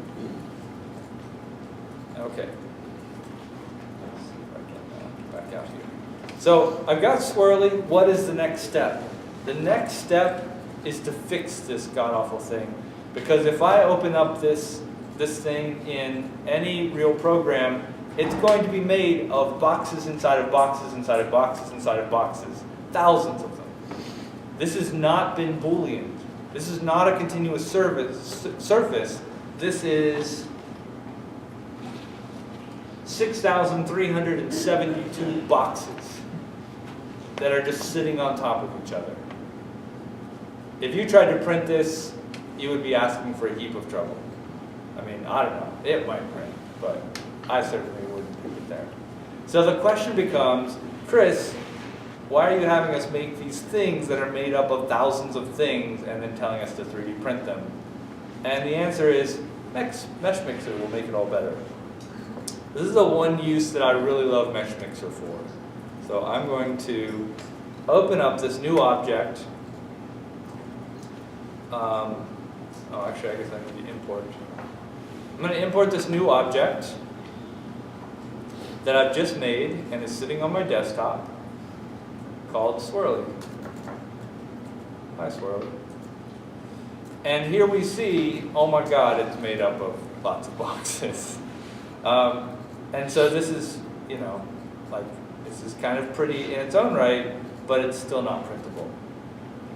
So the way to deal with this, fortunately, it's all one object, even though it's lots of different meshes. So I'm going to go to Analysis. No, sorry, Edit. Make Solid. And I'm going to talk you through what Make Solid does. When I hit Make Solid at its default settings, Make Solid just makes a mess. Right? That's nothing like what I want to print. And so the question becomes, what does Make Solid do? What Make Solid does is pretty clever. And essentially it uses what's known as voxels. Now voxels are just pixels in 3 dimensions. Right? So if a pixel is, you know, a square, right? A voxel is a 3-dimensional square. And the idea with this is to basically, any space on here that it detects is inside of a mesh, it just adds voxels. And it adds more and more voxels, and it has a rule that anytime any voxel overlaps, go ahead and connect them. So it auto sort of Booleans voxels at a really low level. And so in this way, what we can do is just fill our model with voxels, and then it automatically deletes all the insides of all the interconnected voxels and just leaves the outer skin of the voxels. And we get something like this. But of course the settings suck, because it's not imagining we're doing the awesome stuff that we're doing. So we need to jack the settings. So the first thing that you're going to want to do is go from solid type fast, which is I'm short on time, just solve the problem, to accurate. I'm sorry, where were you? What? You're just on the Edit, make solid. Okay. Yeah. So I'm going to hit accurate, and this is going to change the settings a little bit. But use that little zoom thing on. Do what? Can you use that zoom feature on? Oh yeah. My apologies. Okay. Good call. All right. So I said solid type to accurate because I want more accurate solutions. Right? Number 1. Number 2, it also has a solid accuracy number here And you can tell that the thing they're describing as a cell is essentially what I'm calling a voxel, right? So it's saying cell size, how big should the little things that we're building be? Now the problem is, of course, we don't know how big our model is, so this number is a little bit non-distinct. But just bringing stuff from structure synth into here, I found this number is way too low. And so I'm going to jack it up, way up into this region. And then the mesh density, I'm also going to jack up way up into this region. Now, be forewarned, using settings this high will form a new mesh that has 3 to 10 million polygons, and it might crash your computer. So if your computer is a little bit underpowered, you might have to scale back and just settle for less detail in your model. I'm going to just scale back a little bit because we don't need to wait forever. But then the other thing that I've been doing is this cull edges threshold. I've actually been turning that down so that we get something that's a little bit more edgy. So the primary things I'm changing are the solid accuracy, the mesh density. I'm putting these way up, and I'm turning cull edges way down, and I change solid type to accurate. When all of that's done, I'm going to hit update, and we are now going to wait for it to do the operation again. The amount of time it takes your computer to do this will vary according to how many cores you have. This is a multi-core operation, which is kind of nice. Yes? What did you turn down? Clear the bottom. The Cull edges. cull edges. Yeah. So there's all my CPUs going full board. What you like to see, you're finally using your full computer power.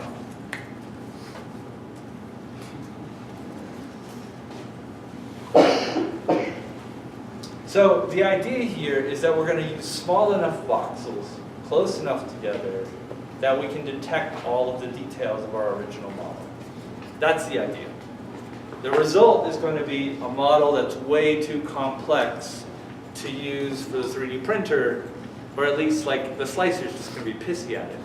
And it's going to be stupid because we're now going to have like these nice flat faces, especially since we've been building stuff with boxes. We're going to have all these flat faces, and they're going to be broken up into like 10,000 little pieces. And so what we want to do is, after this is done, is we're going to reduce those and say, hey, can you just look for flat faces and just like get rid of some of the middle stuff and like reduce the number of faces for us? And so it sounds crazy, but like this is the best process that people have figured out for like taking a complex thing where we don't want all the middle crap in it.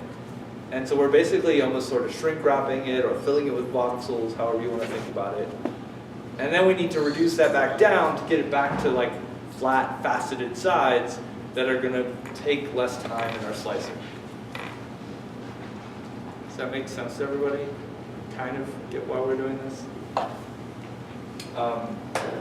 So that's why there's still a couple steps left, even after this. So Mesh Mixer, awesome for doing this make solid process. Gets rid of all the overlapping cubes and just gives us an outer skin. Fantastic. It's just way too complicated. Now, it should be said, Mesh Mixer does have a reduce polygon tool in it, and it sucks.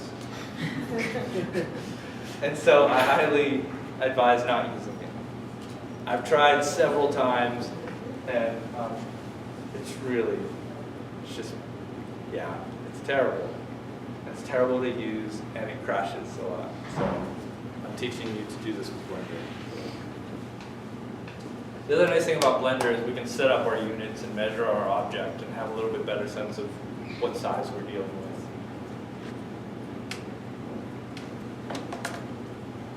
We're almost there. The waiting dance.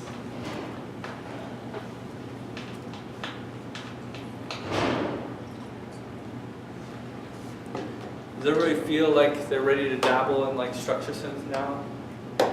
The only other thing that I would mention is you shouldn't build any of this from scratch. I'm totally expecting you pick one of the examples and play with it until you get something that's original and you like it, right? I would say you shouldn't just pick an example and hit the seed button until you like one. I am expecting you to do more modification than that. But I'm not expecting you to write something from scratch. Fair enough?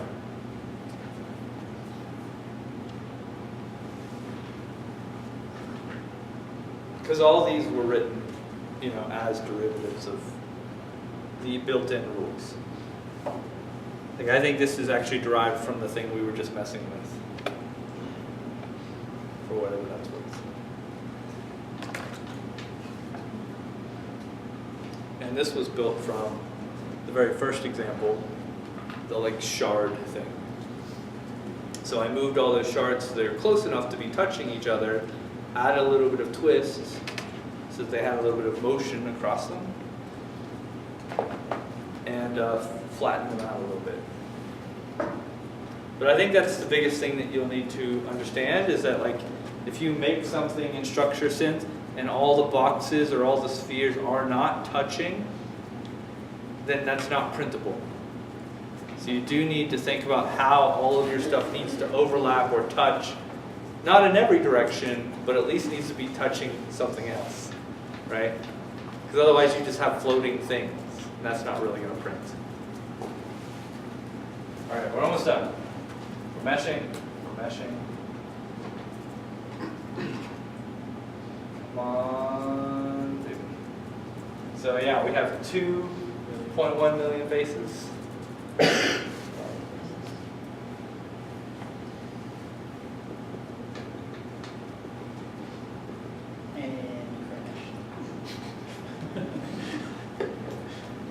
So again, I've been doing all this on my big computer at home. I should be testing more on my, let's give the heat a better viability. All right, so here's the result. Let's look at some mistakes and subtleties. You see that it's actually probably picked up more detail than I really need in some regards, right? It's picked up all these little ridges from the boxes. So it's almost too detailed, and we'll reduce some of that when we decimate it. But I think the other thing to note is that it has retained these, which is great. And so I'm actually going to turn this over and print it the other direction. So I'm actually really happy that these came out. That would be one of the detail points that I'm worried about. And you'll need to do the same thing. What on the model are you concerned about? That's what you need to be watching for, whether or not it was successful. Now, at these settings, I've been seeing this other problem. And I actually, if I had more time, I would run some more tests. Because I wonder if my cull edges setting is actually producing these. But I now have these structures running through the middle of my shape, which is not awesome. So if I was willing to sit here for another 5 minutes, I would actually turn my cull edges back up and try and see if that got rid of some of these. I don't know. Take that as you will. I'm going to roll on from here. I will say, as a professional, I had these problems inside this bowl, and I had some on this thing here as well. And I went in and hand erased them and resealed the holes. I spent probably 3 hours repairing this one. You all should not be doing that. You should probably just try and print it and see what happens. I don't know. And you could just clip them physically if you wanted. It'd probably be fine. So, I guess I'm giving you permission that these are errors that are introduced in the process that I don't expect you to solve. Again, I suspect that my turning the cull edges down is actually producing some of this, and I just haven't played enough with it. So you should. All right. So let's say that I'm happy with this. Yeah, I'm so tempted to do this, but it's going to take another 5 minutes, so I'm not going to. Yeah. So then I have to hit accept, and okay, stop, good. So now at this point, I'm going to export this object. So File, Export, and it's going to export another OBJ. And this time I'm going to call this like swirly solid, right? Because I've done this make solid operation on it. You can call it whatever you want, but you need to designate it as different from the original. And you should not replace the original because you might need it, right? So I give it a new name, I'll save it. Again, the settings are pretty straightforward. Oh, it's only 1 million vertices. Which isn't too bad, like this is probably fairly printable. But Yeah, what's the threshold on that kind of stuff? it's just how long it takes Kerr to slice, and then like, do what? There's the object browser. Yeah, of course it's here now. It shows you the original if you want to pull that back out. But oh, now we're up to 2 million. All right. Okay. So, wow. So next step, and again, like you could pull that in over here. It's just going to take a really long time to bring in, and we'll probably fail. So, but like, since I'm supposed to be proving it, that's cool. Maybe it won't fail. But you do have to remember that like think of it this way, that that every ring on your model, right, because your plotter is doing this for every Z level, every ring on your model has a number of points. And so like, if your model is very curvy and is made up of 1,000 points, it's basically going and stopping in all these places. Versus if my model actually has flat sides,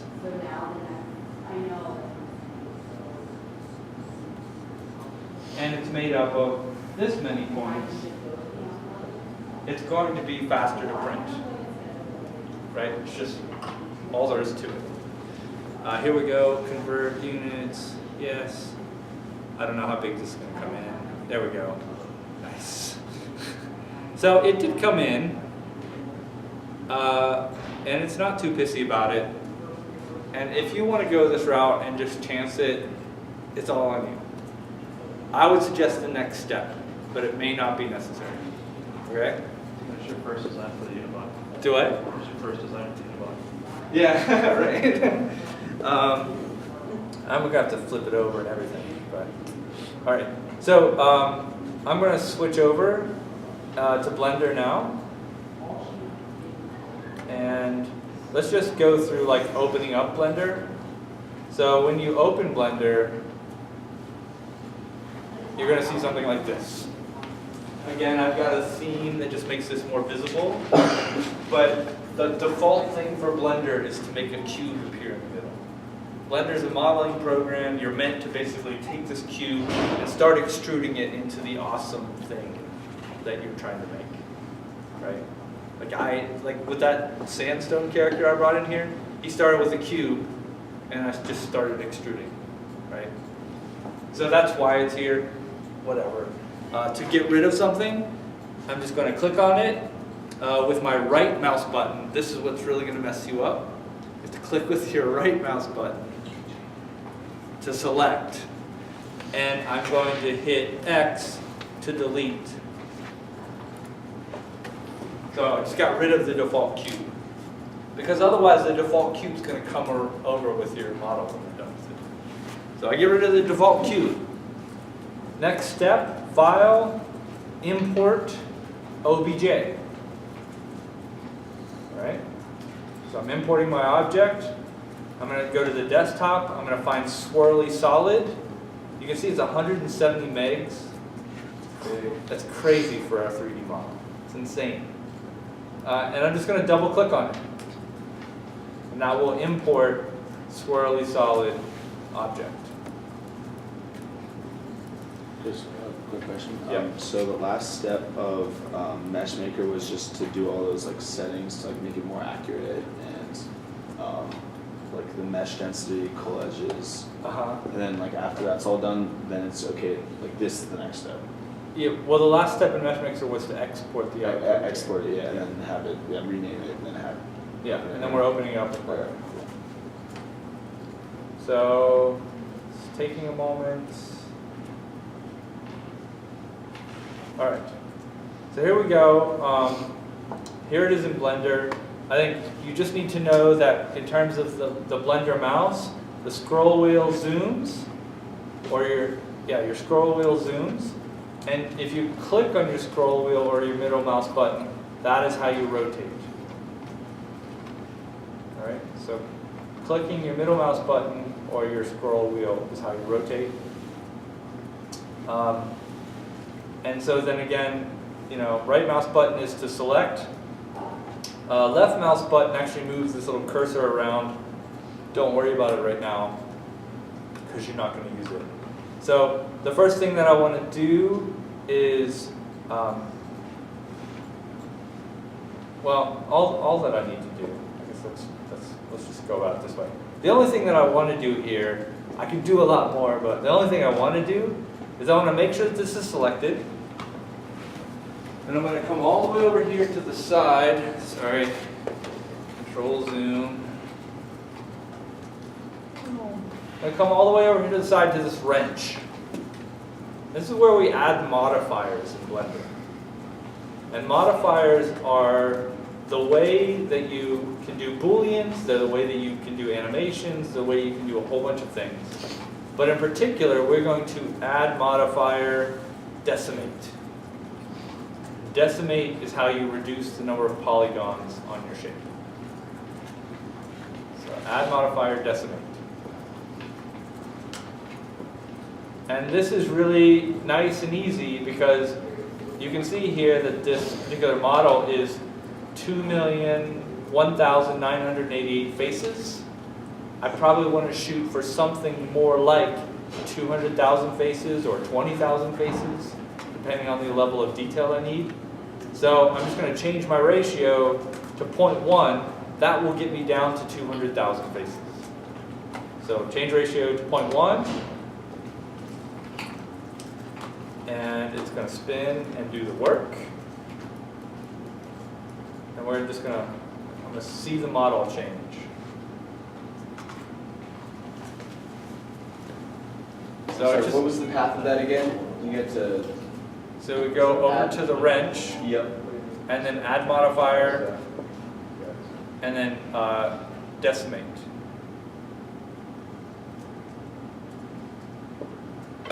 And what's the range of polygons you're looking for?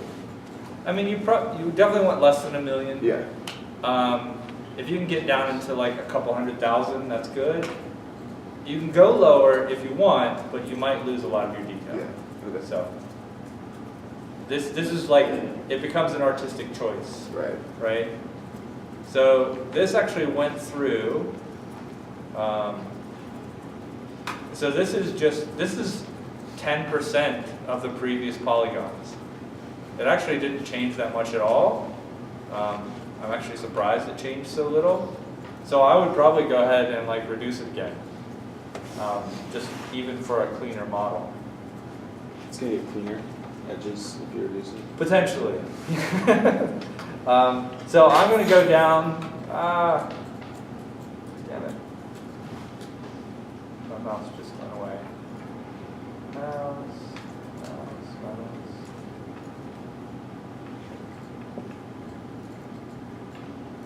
Okay. There is a mouse somewhere. There we go. Okay. I accidentally tried to scroll the ratio panel, which is horrible. You definitely want to enter a number. So now I've got to wait. Is this how you get your desktop background?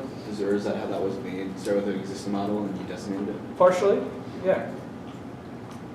That particular, this guy. The polygon face. This is, I've done a photogrammetry analysis of a scene from The Matrix. That's Neo and Morpheus, thank you. So I've done a full 3D reconstruction of a scene from the movie, by just analyzing and so then yeah, I've decimated it to reduce the amount of polygons. So here. All right, so I think I'm done. Oh, come on. Yeah. So there, that's the Yeah. lowest number of polygons that we'll go to. So let's go to 0.01, which will give us 1% of the original polygons.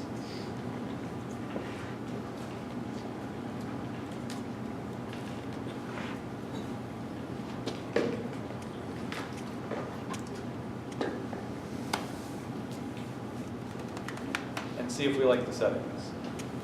There is another kind of decimation called planar decimation, especially if you've got some interestingly flat stuff. Like this thing's pretty curvy, so I'm not going to use it.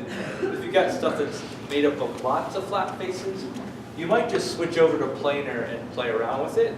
Essentially, as you increase the number of degrees, the input will be in degrees. Also, I probably went too far. This kind of looks like shit.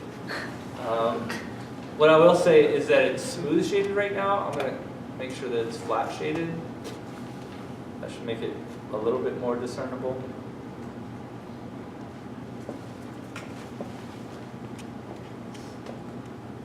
Where's that shader setting? Do what? Where's that shader setting? Oh, it's just here on the side. Smooth versus flat. It's not that important. Like I don't really need to do this. I just flat shading helps you see the architecture a little bit better.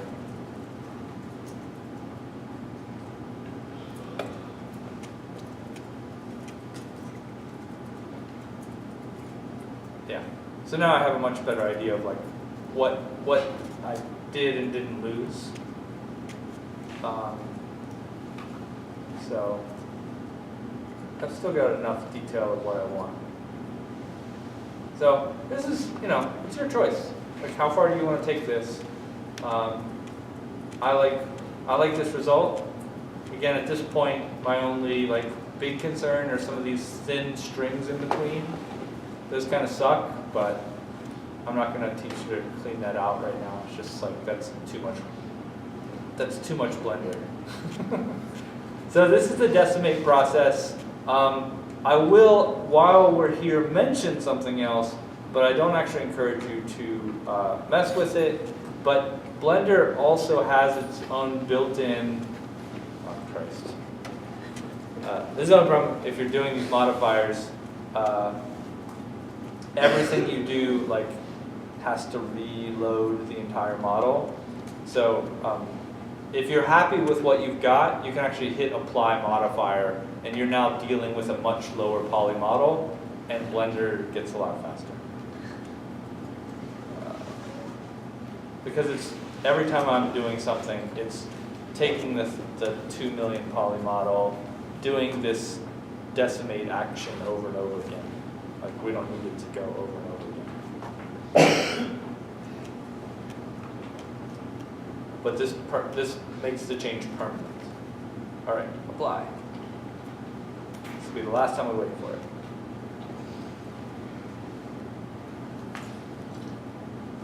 So yeah, we're down to 20,000 pieces, which is quite nice.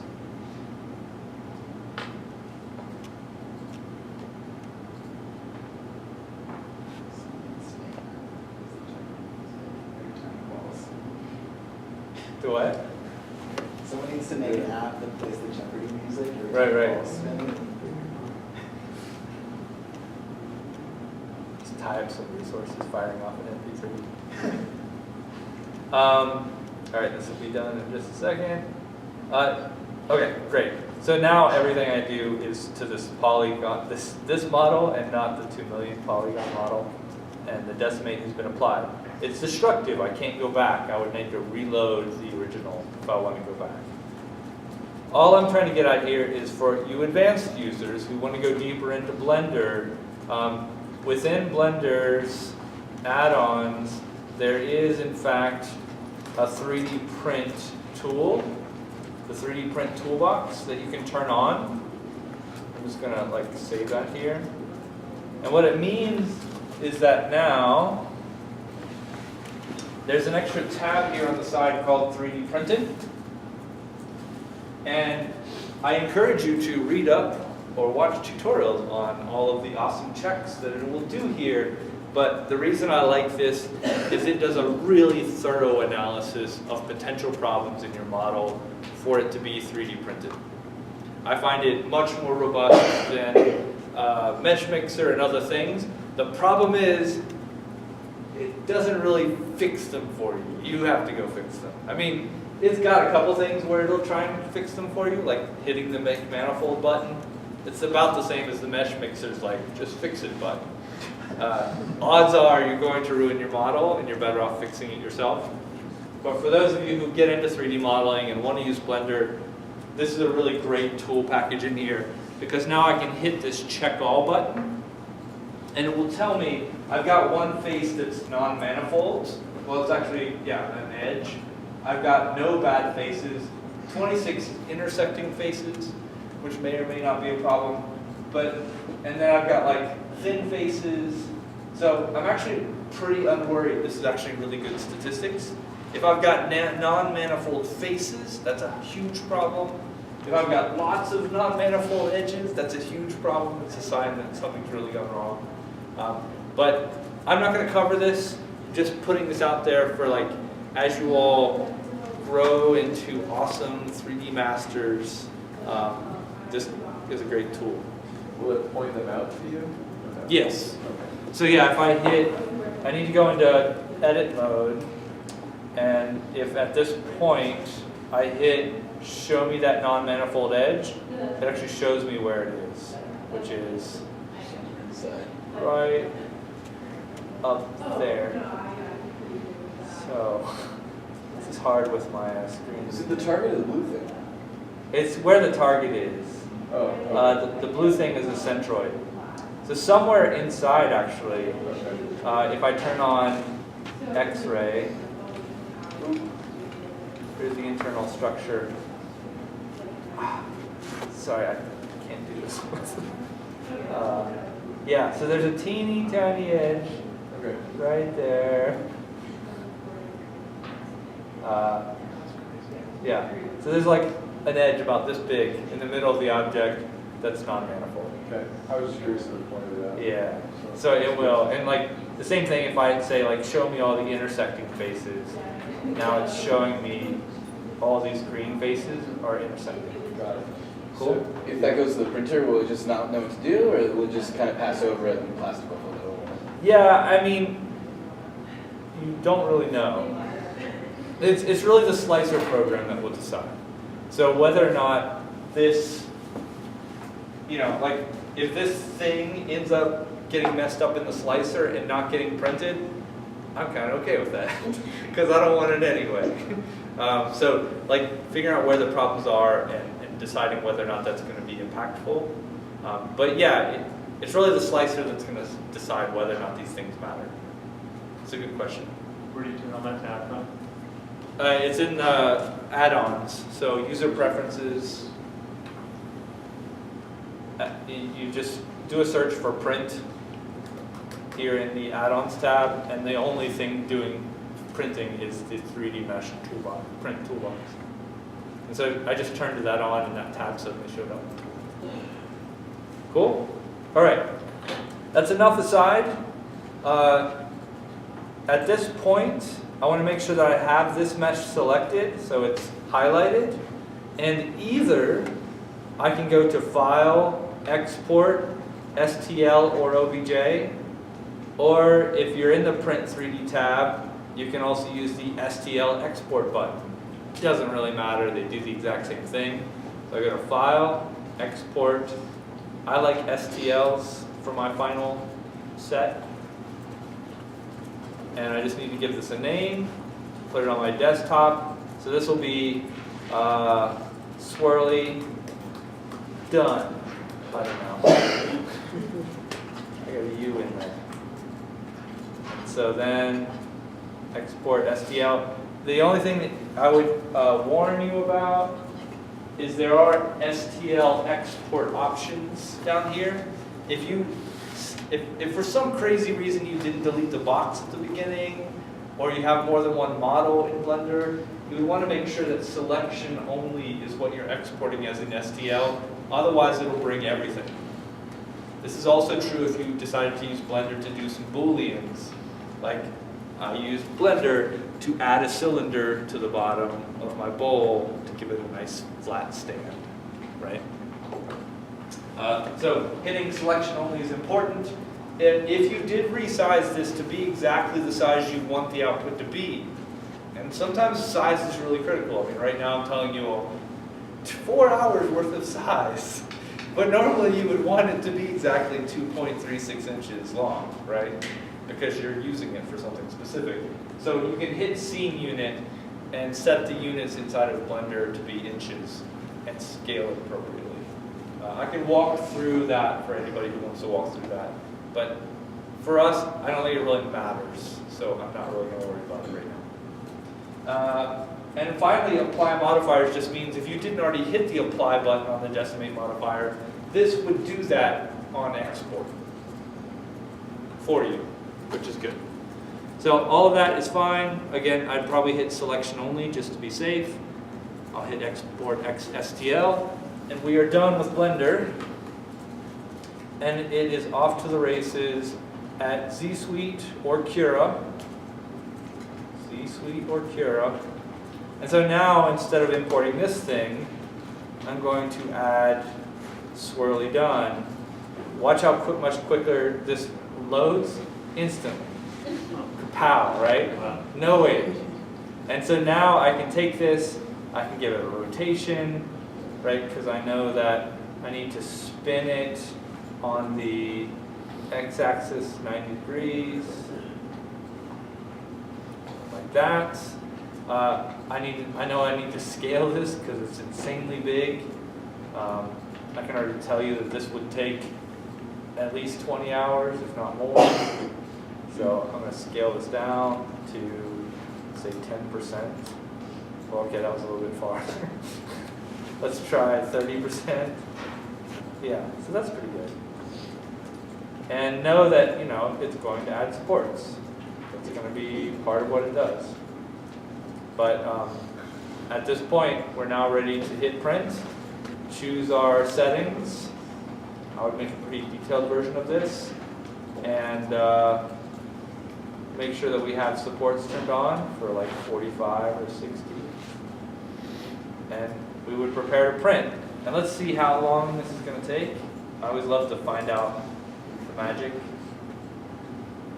Now you need the Jeopardy.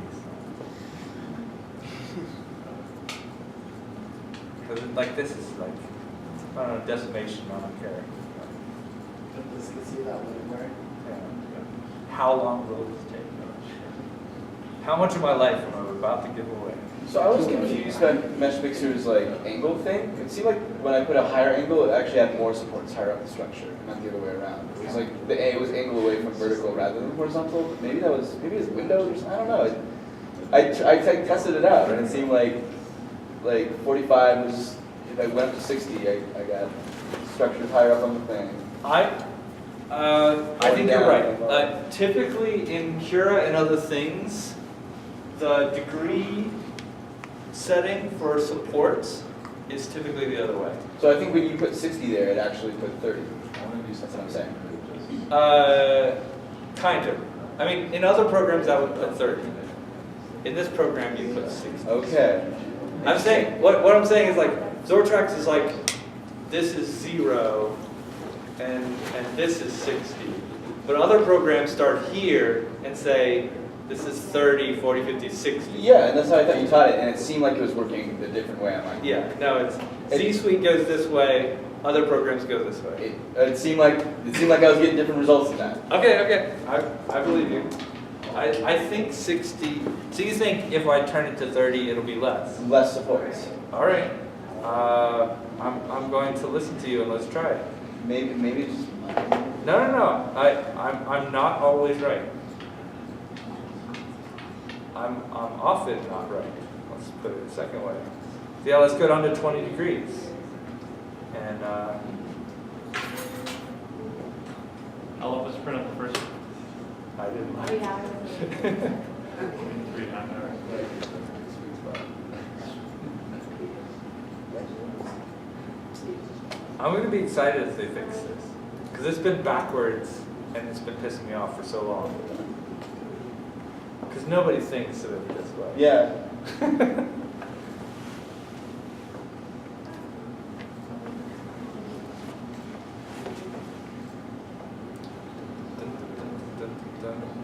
Yeah, I spent like an hour like fiddling around with all of my other settings. It was like, well, shit. Like half of my print is going to be support. Like it's going to take up all my time.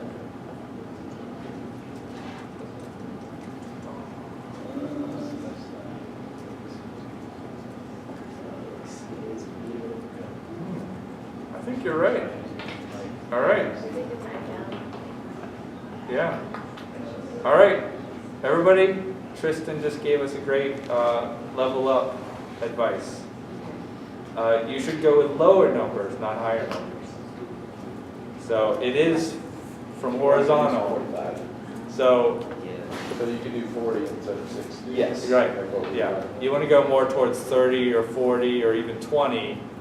You don't. 60 will actually add more support. It's degrees from vertical, not degrees Yeah. from horizontal. So thank you very much, Tristan. Good. So that'll help. Yeah. Now we just have the support too. Cool. So does everybody get that workflow? Just to wrap that up in one big package, right? Make your thing in structure sense. Export your object. Take it to Mesh Mixer. Make it solid, but set it at accurate and much higher settings in terms of your mesh density and mesh quality, right?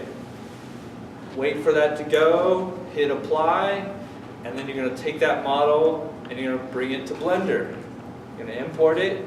You're going to apply a decimate modifier to reduce the amount of polygons.